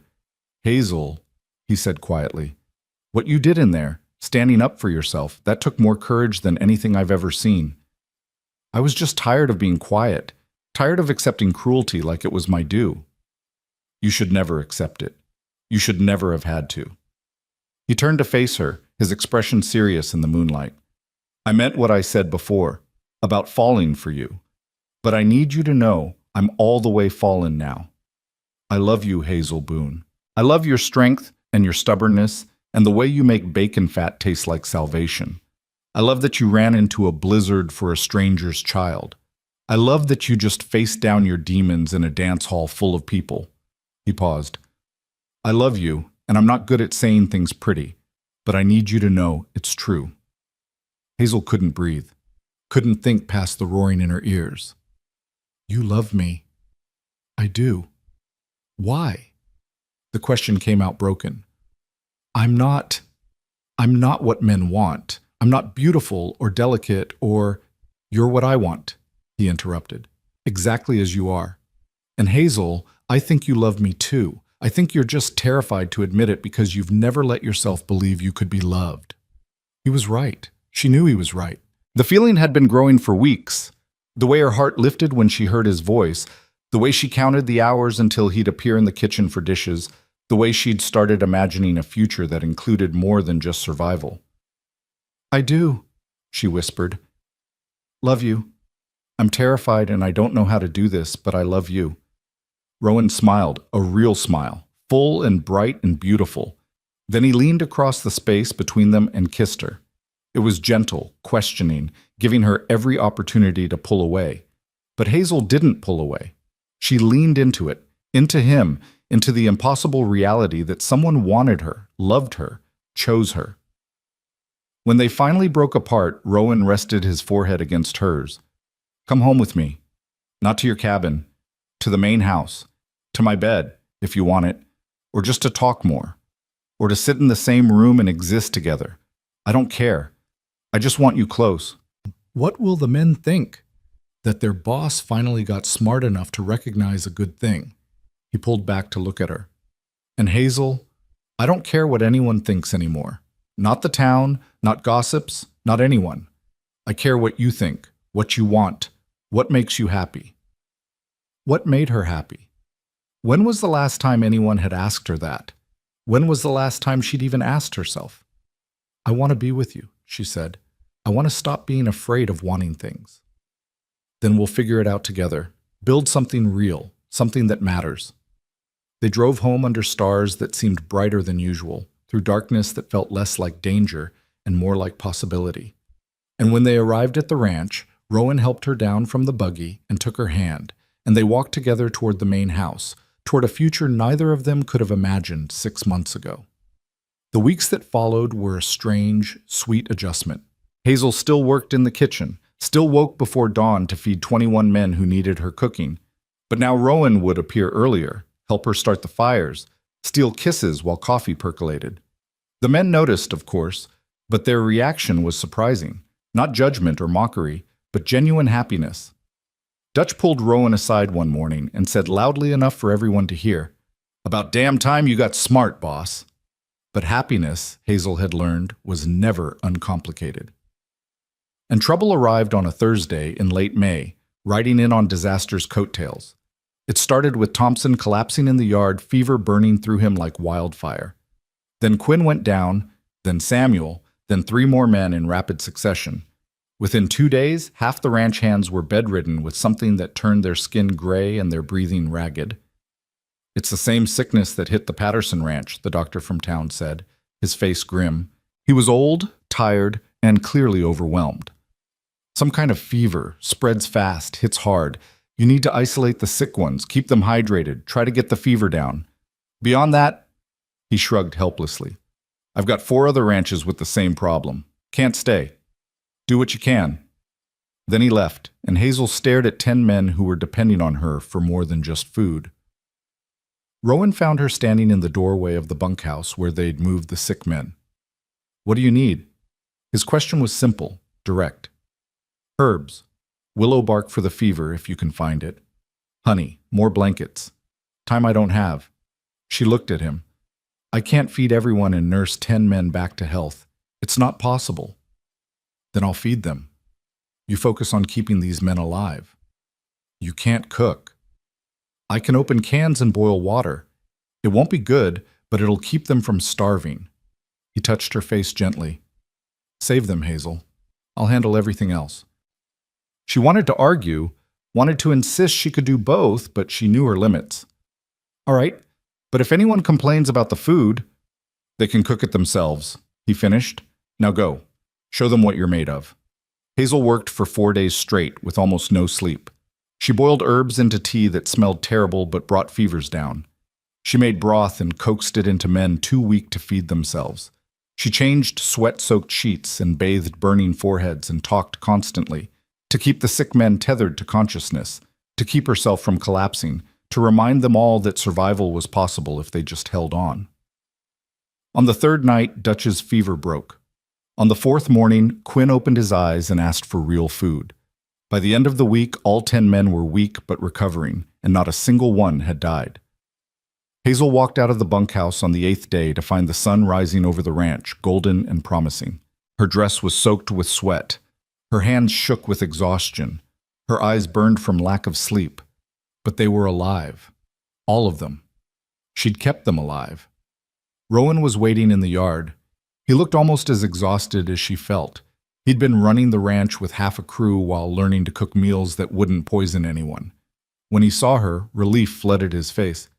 "They're going to make it," she said. "All of them." He crossed the space between them in 3 strides and pulled her into his arms. "You saved them, all of them. Do you understand what you did?" "I just did what needed doing." "No." His voice was fierce. "You did something impossible. You worked yourself to collapse to keep 10 men alive. He pulled back to look at her, and his eyes were bright with something that might have been tears. "You're the strongest person I've ever met." Hazel sagged against him, too tired to stand on her own anymore. "I need to sleep for a week." "Then sleep. I'll carry you if I have to." He did, actually. Carried her to the main house, to his bed, and she was asleep before he even got her boots off. She slept for 16 hours straight, dreamless and deep, and woke to find Rowan sitting in a chair beside the bed, reading by lamplight. "You stayed," she said, her voice rough from sleep. "Where else would I be?" He set down his book. "How do you feel?" "Like I've been trampled by cattle." She sat up slowly, every muscle protesting. "The men?" "Dutch is already back on light duty. The others are improving. They want to thank you, but I told them you needed rest first." Hazel nodded, then looked around the room, Rowan's room, which she'd never been in before beyond that first night. It was sparse but comfortable. Books lined one wall. A window faced east. The bed was big enough for 2. "Hazel," Rowan said carefully, "when you're ready, we need to talk about something." Her heart sank. Here it was, the reality check. The moment when he'd realized that loving someone and living with them were different things. "All right." He moved to sit on the edge of the bed, taking her hand. "I've been thinking. About us. about what we're doing, and I think we're going about it backward. What do you mean? I mean, you're living in the cabin, working in the kitchen, and we're stealing moments between responsibilities like we're doing something wrong. He met her eyes. I don't want to steal moments anymore. I want to build a life, with you, properly. Hazel's breath caught. Rowan, marry me. The words came out rushed, nervous. I know it's fast. I know you probably need time to think about it, but I've never been more sure of anything. You're my home, Hazel. You're what makes every day worth living. And I want to wake up next to you every morning and fall asleep beside you every night and build something together that's more than just surviving. She stared at him, unable to process what he was asking. Marriage. He was asking her to marry him. The fat girl by the river. The woman who'd resigned herself to a life alone. You could do better, she whispered. You could find someone. There is no better than you, he interrupted. There's no one I want more. No one I trust more. No one I love more. His hand tightened on hers. But I need you to want it too. Need you to believe you deserve it. So I'm asking, and I'll keep asking until you're ready to say yes. But Hazel, will you marry me? She looked at this man who'd given her work, purpose, safety, love, who'd defended her in front of his ex-wife and the whole territory, who'd washed dishes beside her every night and learned to cook terrible food so she could save 10 men's lives, who saw her strength when she couldn't see it herself. Yes, she said, and her voice was steady, sure. Yes, I'll marry you. His smile could have lit the whole territory. He pulled her close and kissed her, deeper this time, more certain, promising things that made her heart race. When they finally broke apart, he was laughing. What's funny? She asked. I'm marrying the keeper. The men are going to lose their minds. They're going to worry you'll steal me away from the kitchen. Never. That kitchen's yours. This ranch is yours. Everything I have is yours. He grew serious. And Hazel, I know this is fast. I know we've got things to figure out, but we'll figure them out together. Build something that matters, something real. Something that feeds more than just bodies, she said softly, remembering his mother's words about hope. Exactly. He kissed her forehead. Now rest. You've earned it. And when you wake up, we'll tell everyone and start planning our future. Hazel lay back down, but this time Rowan lay beside her, fully clothed, just holding her. She fell asleep to the sound of his heartbeat, steady and sure, and dreamed of a future where she was chosen every single day. The news spread through the ranch like spring water finding its course. Inevitable, natural, right. Dutch heard first because he was back on his feet and happened to be in the yard when Rowan and Hazel emerged from the main house together, hands intertwined, faces showing everything they'd stopped trying to hide. The old cowboy took one look at them, broke into a grin that split his weathered face, and hollered loud enough to wake the cattle. The boss finally got smart. We're getting the keeper permanent. Men poured out of the bunkhouse, some still moving slow from illness, but all of them grinning like fools. Quinn let out a whoop that echoed off the mountains. Samuel, who never showed emotion, actually smiled. Thompson pulled out a harmonica from somewhere and started playing a tune that might have been a wedding march if he'd known how to play better. You're all idiots, Rowan said, but he was smiling too, his arm around Hazel's waist like he was afraid she might disappear if he let go. When's the wedding? Porter called out. Because we need to know how long we've got to clean ourselves up. Some of us take longer than others. He elbowed Quinn, who protested loudly. Hazel found her voice, though it shook slightly. We haven't decided yet.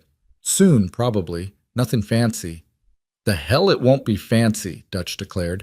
You saved 10 men's lives last week. You've been feeding us like kings for 6 months. You're getting a proper wedding if we have to build a cathedral ourselves. I don't need a cathedral, Hazel protested. I just need— You need to be celebrated, Rowan interrupted quietly. You need to be honored the way you deserve. And these men want to do it, so let them. She looked around at the faces watching her, these rough, hard men who'd become family. They were looking at her with genuine affection, with protective pride, with the fierce loyalty of people who'd been cared for and wanted to care back. Her throat tightened dangerously. All right, she said softly, but nothing too elaborate. I'm not that kind of woman. You're every kind of woman worth having, Dutch said firmly. Now let's plan a wedding that proves it. The next 2 weeks were a blur of activity that both touched and overwhelmed Hazel. The men threw themselves into preparations with the same intensity they applied to ranch work. Dutch and Samuel built an arbor from fresh-cut cottonwood, decorating it with early summer wildflowers they rode miles to collect.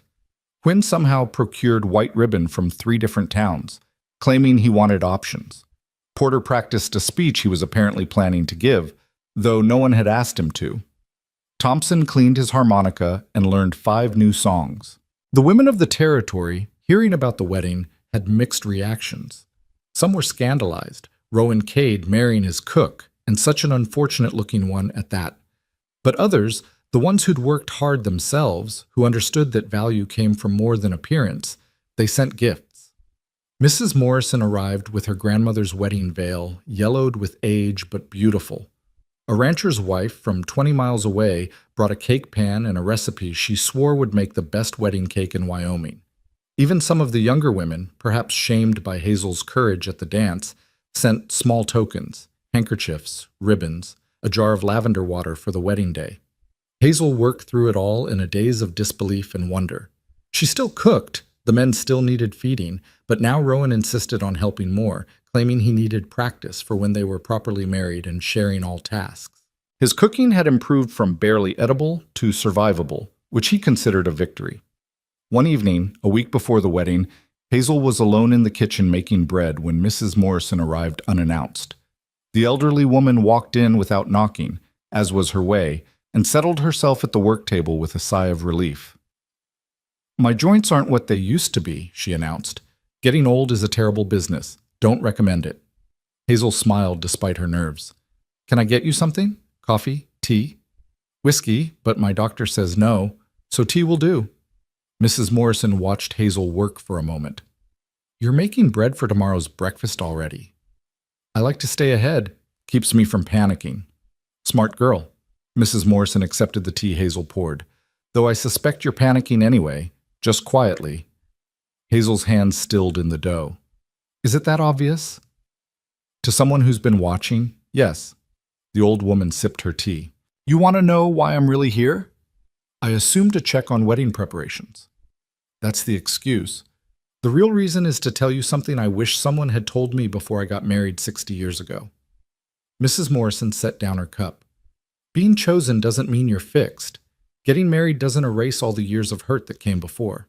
You're going to have days when you look at Rowan and wonder why he chose you, when you'll hear an old voice in your head saying you're not enough, when fear will try to convince you this can't be real." Hazel's throat tightened. "How did you know?" "Because I felt it too. Different reasons. I was poor, he was from a good family, but the doubt was the same." Mrs. Morrison leaned forward. "Here's what I learned. Love isn't about being perfect enough to deserve it. Love is about being brave enough to accept it anyway. About waking up every day and choosing to believe that maybe, just maybe, you're worth what someone else sees in you. What if I can't?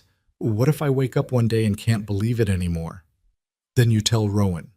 You let him remind you. You let these men who'd fight wolves for you remind you. You let the life you've built here remind you. Mrs. Morrison smiled. "And if that doesn't work, you come to me and I'll knock some sense into you with my cane. I'm old enough that people expect me to be mean, so I might as well use it for good." Despite everything, Hazel laughed. "Thank you." "Don't thank me yet. I'm also here to tell you the reception menu you planned is too modest. These people are coming to celebrate you, and you're feeding them like it's just another meal. We're adding roast beef and 3 kinds of pie. And that cornbread and cream sauce you made that first morning because my grandson hasn't shut up about it since January." "Mrs. Morrison, no arguments. Consider it a wedding gift, me telling you that you're allowed to be extravagant about your own celebration." The old woman stood up, joints creaking. "Now I'm going home before my daughter sends out a search party. But Hazel, one more thing." "Yes?" "What you're doing, marrying Rowan, building this life, proving that worth comes from character rather than appearance, it matters. There are girls in this territory who've grown up thinking they're not valuable because they don't look a certain way. You're showing them something different. Don't underestimate the importance of that." She left before Hazel could respond, and Hazel stood alone in her kitchen with dough under her fingernails and tears on her face, understanding for the first time that her story was bigger than just her own survival.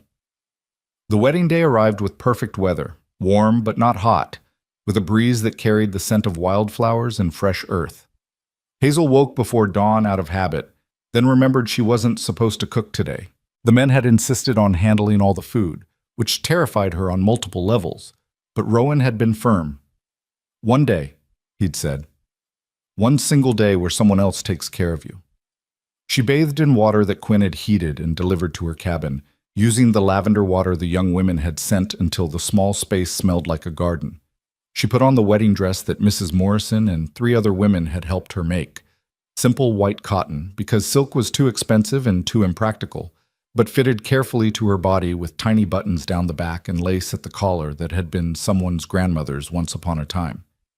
When she looked in her small mirror, she saw a woman she barely recognized, not because she looked different, but because she looked happy. The fear was still there, it would probably always be there, but underneath it was something stronger: hope, belief, the tentative understanding that maybe she deserved this. A knock on her cabin door made her jump. "It's me," Mrs. Morrison called, "and I've brought help." Hazel opened the door to find not just Mrs. Morrison, but 5 other women, including the rancher's wife who'd brought the cake pan and 2 younger women who'd sent gifts. They crowded into the small cabin, bringing flowers and pins and the veil that had been Mrs. Morrison's grandmother's. "You didn't think we'd let you prepare alone, did you?" Mrs. Morrison asked, already fussing with Hazel's hair. "Weddings require witnesses, assistants, and considerable bossiness. Fortunately, I excel at all 3. The women worked with efficient kindness, pinning Hazel's hair into something resembling elegance, arranging the veil, adding the flowers. They chatted about their own weddings, about the ranch, about recipes they wanted Hazel to share sometime. They treated her like one of them, like a woman getting married was normal, expected, celebrated. "There, Mrs. Morrison said finally, stepping back. "Beautiful. Don't argue," she added when Hazel opened her mouth.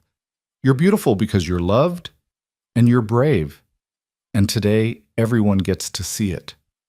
They walked together to the spot Dutch and Samuel had prepared, a clearing near the cottonwood grove where Hazel had once sat with Rowan and watched the mountains.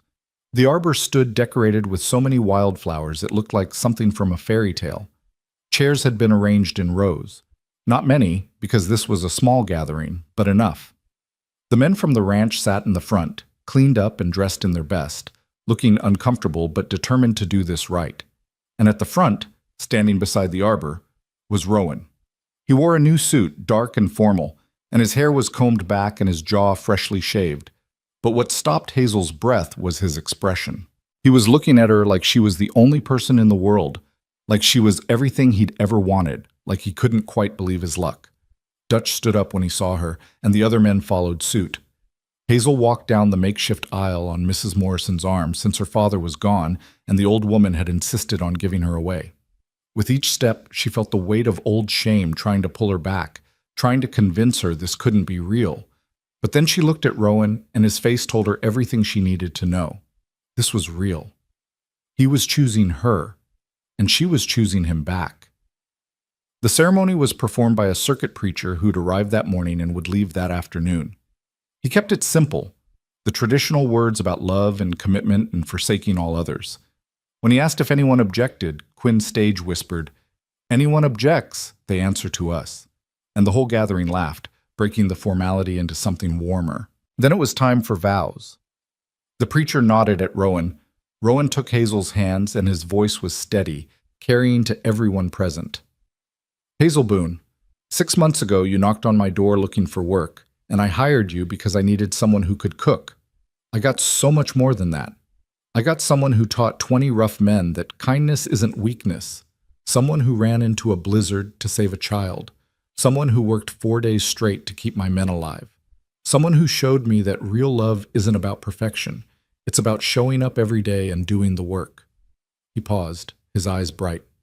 "I'm not good with pretty words, but I promise you this. I'll show up. I'll do the work. I'll choose you every single day for the rest of my life, and I'll wash the dishes, because that's when you're most yourself. When you're taking something that was used and making it clean and ready to be used again." That's what you've done for me. Made me clean. Made me ready to be used for something good. Hazel's vision blurred with tears. The preacher nodded at her, and she took a shaking breath. Rowan Cade, I came here expecting nothing but work. I'd resigned myself to a life alone, to being useful but not loved. You saw through that. You saw worth I couldn't see in myself. You defended me when no one else would. You gave me work and purpose and safety, but more than that, you gave me hope. Her voice cracked. I don't have pretty words either, but I promise you this. I'll feed you. I'll feed this ranch. I'll feed every dream we build together with the same care I put into every meal I've ever made.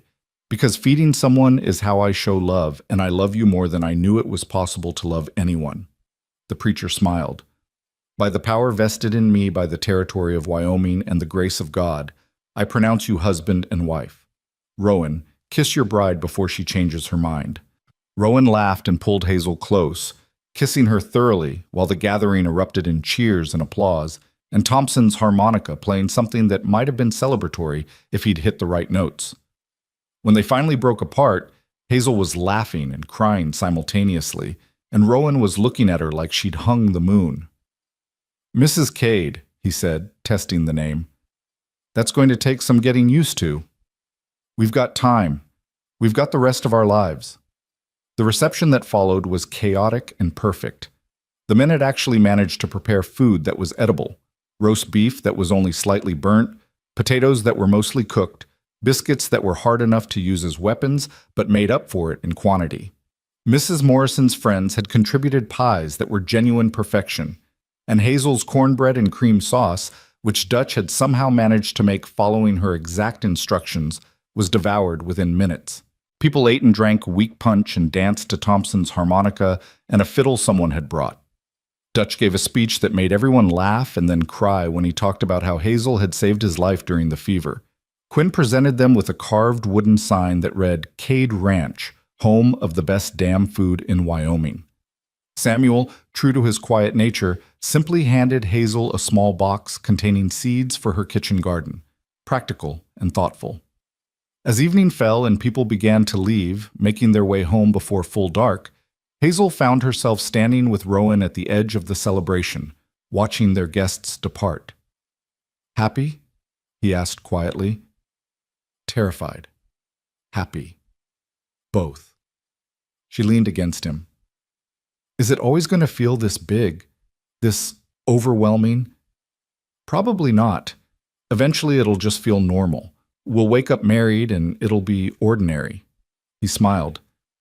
But I hope we never stop appreciating that we found each other, that we were both broken enough to recognize healing when we saw it. They stood in the gathering darkness, and Hazel thought about everything that had led to this moment, all the years of hurt and shame, her father's death, the lonely winters, the desperate attempt to survive, the knock on her door that had changed everything. Rowan? She said quietly. Thank you. For what? For seeing me. For choosing me. For making me believe I was worth choosing. He turned her to face him, his hands gentle on her shoulders. Hazel, I need you to understand something. I didn't make you worth anything. You were always worth everything. I just had the good sense to recognize it. He kissed her forehead. Now come on. Let's go home. Home. The words settled in her chest like warmth, like bread rising, like something that had always been meant to exist but needed the right conditions to grow. They walked back to the main house together, past the kitchen where Hazel had spent 6 months building a life from flour and care, past the cabin with the green door where she'd first allowed herself to hope, toward the bedroom they'd now share as husband and wife. Behind them, the ranch settled into its evening rhythms. Cattle lowed in the distance. Horses shifted in the barn. The last of the wedding guests departed with waves and well wishes, and in the kitchen, waiting for morning, was everything Hazel needed to begin another day of feeding the people who'd become her family. The summer that followed was full in ways Hazel had never experienced. Full of work, certainly. The ranch didn't stop needing her cooking just because she'd gotten married, but also full of small joys she'd never allowed herself before. Rowan's hand finding hers across the dinner table. The way he'd sometimes appear behind her while she was working and wrap his arms around her waist, pressing a kiss to her neck before returning to ranch duties. The quiet mornings when they'd wake before dawn and just lie together, talking about nothing and everything, building intimacy from shared breath and whispered confessions. The men had quickly learned to knock before entering the kitchen, after walking in on the newlyweds kissing enthusiastically against the counter one Tuesday morning. Dutch had backed out so fast he'd nearly tripped over his own feet, muttering about needing to be blind for the next hour. Rowan had just laughed and said, "Probably should have locked the door." Hazel had been too embarrassed to speak for an hour. But beyond the romance, beyond the adjustment to married life, something else was growing. Hazel had started keeping a journal. Nothing fancy, just a ledger where she recorded recipes and observations about cooking. But gradually, it evolved into something more. She started writing about the philosophy behind feeding people, about how food could be medicine for more than just the body, about techniques she'd developed for making a little stretch to feed many, about the relationship between nourishment and love. One evening in late July, Rowan found her at the kitchen table, writing by lamplight long after the dinner dishes were done. "What are you working on?" he asked, reading over her shoulder. "Just thoughts about cooking, about what it means to feed people who are hungry for more than food." He read silently for a moment. Then he said, "Hazel, this is good, really good. You should share it." "Share it how? It's just my rambling." "It's wisdom. And there are women, probably men too, all over this territory who could benefit from it." He sat down across from her. "What if you taught people?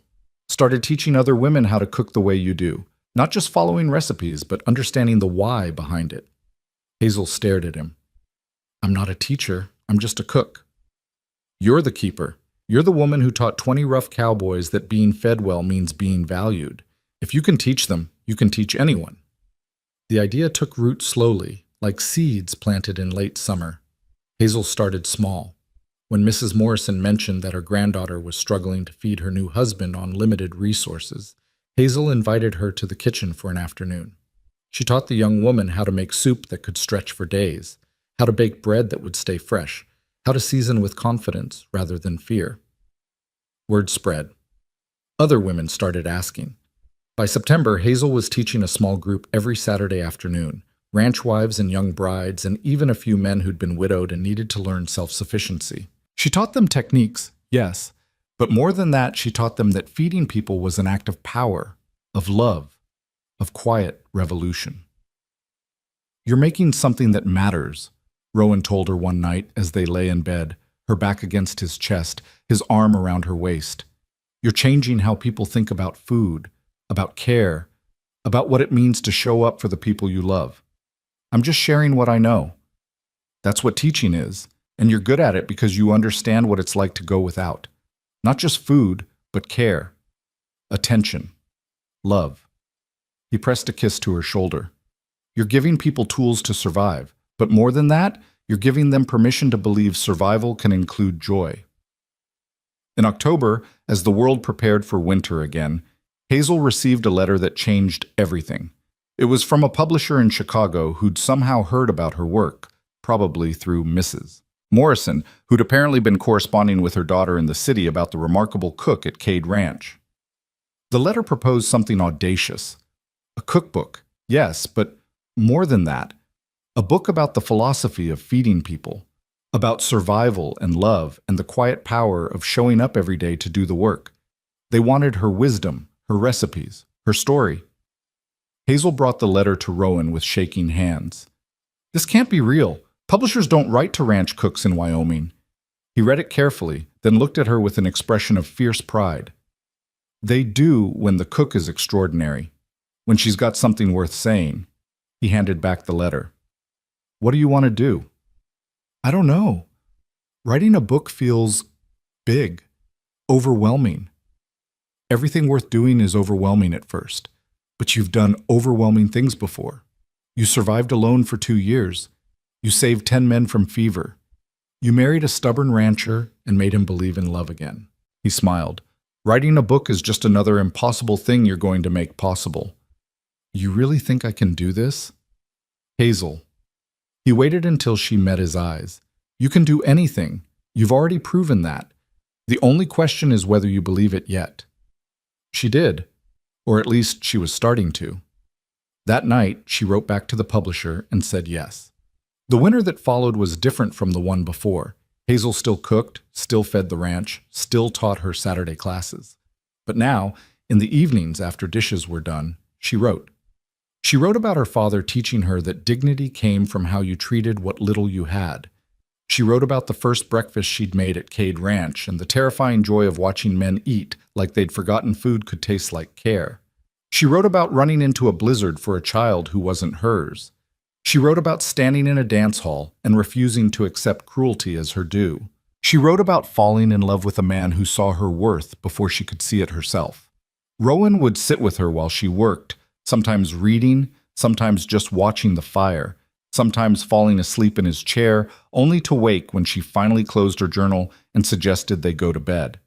He never complained about the time it took, never suggested her cooking was more important than her writing. He understood somehow that this book was her way of processing everything she'd survived and everything she'd become.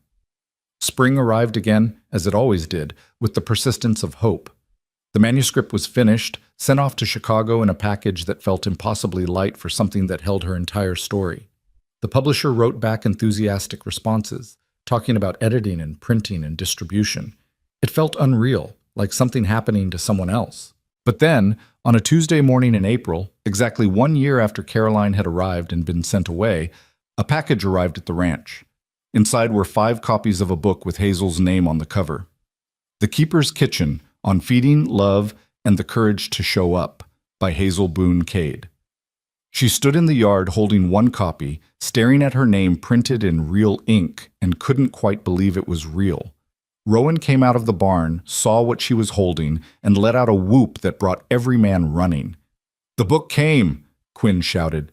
"Let me see it!" They crowded around, these rough men who'd been fed and healed and taught that they mattered, and they looked at Hazel's book like it was made of gold. Dutch opened it carefully and started reading the dedication aloud. "For the men who taught me that feeding someone is how you show them they're worth keeping alive. For the women who are learning that their care is their power. For everyone who's ever felt too much, too little, too broken to deserve love. You are enough. You have always been enough. May you find someone who feeds your soul the way you've learned to feed others." The yard was quiet. Then Thompson pulled out his harmonica and played something that might have been triumphant, and everyone laughed, breaking the emotion into celebration. That evening, Hazel and Rowan sat together on the bench near the Cottonwood Grove, the same place they'd sat a year ago when he'd told her about Caroline, when he'd chosen substance over surface. The mountains were purple in the distance. The ranch was settling into its evening peace. In Hazel's lap was her book, real and solid and proof that impossible things were only impossible until someone did them. "How does it feel?" Rowan asked. "Being a published author? Surreal. Terrifying, like at any moment someone's going to realize they made a mistake." She paused. "But also right, like this was what I was supposed to do all along and I just needed time to become brave enough to do it." "You were always brave. You just needed someone to point it out. And you needed someone to feed you properly." She smiled. "I think we saved each other. Best deal I ever made." He pulled her close, and they sat watching the sunset paint the sky in shades of gold and pink and purple. 6 months later, Hazel received another letter from the publisher. The book was selling beyond expectations. Women across the country were writing to say it had changed how they thought about cooking, about care, about their own worth. The publisher wanted to discuss a second book. This one focused specifically on teaching cooking techniques to women with limited resources. Hazel's Saturday classes had grown too large for the ranch kitchen. The men had built a separate building, half classroom, half kitchen, where she now taught groups of 15 or 20 women at a time. Some traveled for days to attend. They came from ranches and towns, wealthy and poor, young and old. They came because they'd heard about the fat girl who'd become the keeper, who'd married the rancher, who'd written a book that told them their care mattered. And Hazel taught them how to make bread rise and soup stretch and tough meat tender. But more than that, she taught them that showing up every day to feed the people you loved was a quiet form of revolution. that care was power, that being needed was a form of being valued. One Saturday in late autumn, a young woman stayed after class. She was maybe 18, heavy-set, with eyes that held the wariness of someone who'd been hurt for how she looked. She approached Hazel hesitantly. "Miss Hazel, Mrs. Cade, I just wanted to say, I read your book, and it made me cry. Because I'd never heard anyone say that being big didn't mean being worthless, that you could be loved anyway." Hazel's throat tightened. She remembered being that age, believing she'd never be chosen, never be wanted. "You're not loved anyway," she said gently. "You're loved because of everything you are. Your size is just one part of a whole person, and anyone who can't see past it isn't worth your time." But how do you believe that when everyone tells you different? You start by feeding yourself the way you'd feed someone you loved, with care, with attention, with the understanding that you deserve good things. Hazel paused. And then you find people who see your worth, maybe just one person at first. You let them reflect back to you what you can't see yet, and gradually you start to believe it. The young woman nodded, tears on her cheeks. "Thank you for showing me it's possible." After she left, Hazel stood in the empty classroom and thought about Mrs. Morrison saying that her story mattered, that girls needed to see someone like her succeed. She hadn't understood then, not fully, but she understood now. Every woman she taught, every person who read her book, every life touched by the simple message that care was valuable. They were proof that survival could become more than just endurance. It could become legacy. The years that followed were full in the best ways. Hazel wrote her second book, then a third. The ranch thrived, known across the territory not just for quality cattle, but for the food served in its dining hall, so good that people would ride for miles just to eat there. Hazel and Rowan built an addition to the main house specifically so they could host people who came for the weekend cooking courses that had evolved from the Saturday classes. They never had children, whether by choice or circumstance, they never said. But they had something just as valuable. They had a ranch full of men who'd been taught that care mattered. They had students who carried Hazel's lessons back to their own kitchens and families. They had a legacy of books that taught people survival wasn't just about staying alive, but about finding reasons to want to keep living. Dutch grew old on the ranch, eventually retiring to a small cabin they built for him where he could sit on the porch and complain about young people while carving small wooden animals for visiting children. Quinn married a girl from Clearmont and had 4 daughters, all of whom learned to cook from Hazel. Samuel never remarried, but he became the ranch foreman and was known for his fair management and his complete intolerance for anyone who disrespected women. Thompson's daughter came to visit and ended up staying, reconciling with her father and learning to play harmonica well enough that she didn't make ears bleed. Mrs. Morrison lived to be 93, cantankerous and beloved to the end. She told anyone who'd listen that she'd known from the first moment that Hazel Boone would be someone special, conveniently forgetting that she'd needed convincing at the dance. When she died, she left Hazel her grandmother's wedding ring, the one that had been in the family for generations, with a note that said simply, "Pass it on to someone who understands that worth comes from courage." Joseph Standing Bear and his grandson Makwa visited every summer, bringing gifts and stories, and the reminder that kindness across differences mattered more than prejudice. Makwa grew into a young man who became a teacher himself, working to bridge the gap between the Lakota community and the white settlers who'd displaced them. He credited Hazel with showing him that there were white people who'd choose compassion over convenience, who'd risk their lives for strangers. And through it all, Hazel cooked. She fed the ranch hands who came and went, each generation learning from her. She fed the students who attended her classes. She fed Rowan, who never stopped washing dishes beside her in the evenings, who never stopped looking at her like she was the best thing that had ever happened to him. On their 20th anniversary, sitting together on their bench near the cottonwood grove, Rowan said, "Do you ever think about how different your life could have been if I hadn't knocked on your door that day?" Hazel considered this. "Sometimes. But then I think about how that version of me, alone in that cabin, slowly disappearing, she wasn't really living. She was just surviving, and survival's important, but it's not enough." "What is enough?" "This." She gestured at the ranch. at the life they'd built. Being seen, being chosen, having work that matters and people to share it with, knowing that I fed more than just bodies. I fed souls. I fed hope. She looked at him. Being loved by you, that's enough. That's everything. Rowan pulled her close, and they sat in the gathering darkness. Two people who'd found each other across all the ways they'd been broken and built something whole from the fragments. Years later, when Hazel was old and her hands were too arthritic to knead bread the way she once had, she would sit in her kitchen, the one that had been expanded 3 times to accommodate all the teaching and cooking and living that happened there, and watch younger women work. She'd give advice, share stories, and occasionally fall asleep in her chair by the fire, content in the knowledge that she'd done what she'd set out to do. She'd shown up. She'd done the work. She'd fed everyone who needed feeding, whether they needed food or hope or the simple understanding that they mattered. And on the wall above the massive stove, in a frame that had been there for decades, hung a small embroidered piece of fabric. Green cloth with careful stitching that read, "The Keeper of Home's Taste." It had been a gift from the men that first summer, and Hazel had kept it through everything that followed, through joy and sorrow, through success and struggle, through every moment of a life that had started with shame and transformed into purpose. Because that's what she'd become. Not just a cook, not just a wife, not just an author or teacher. She'd become the keeper of something more important than all of those things.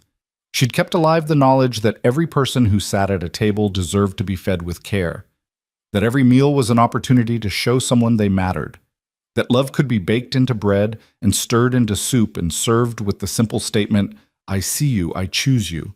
You are worth keeping alive." And beneath the vast Wyoming sky, in the kitchen that smelled eternally of bread and possibility, Hazel Boone Cade had proven that the fat girl by the river could become a woman who fed the West, not just with food, but with the radical notion that everyone, regardless of size or shape or past wounds, deserved a seat at the table. She'd shown them what real love tasted like. And the world had been hungry enough to feast,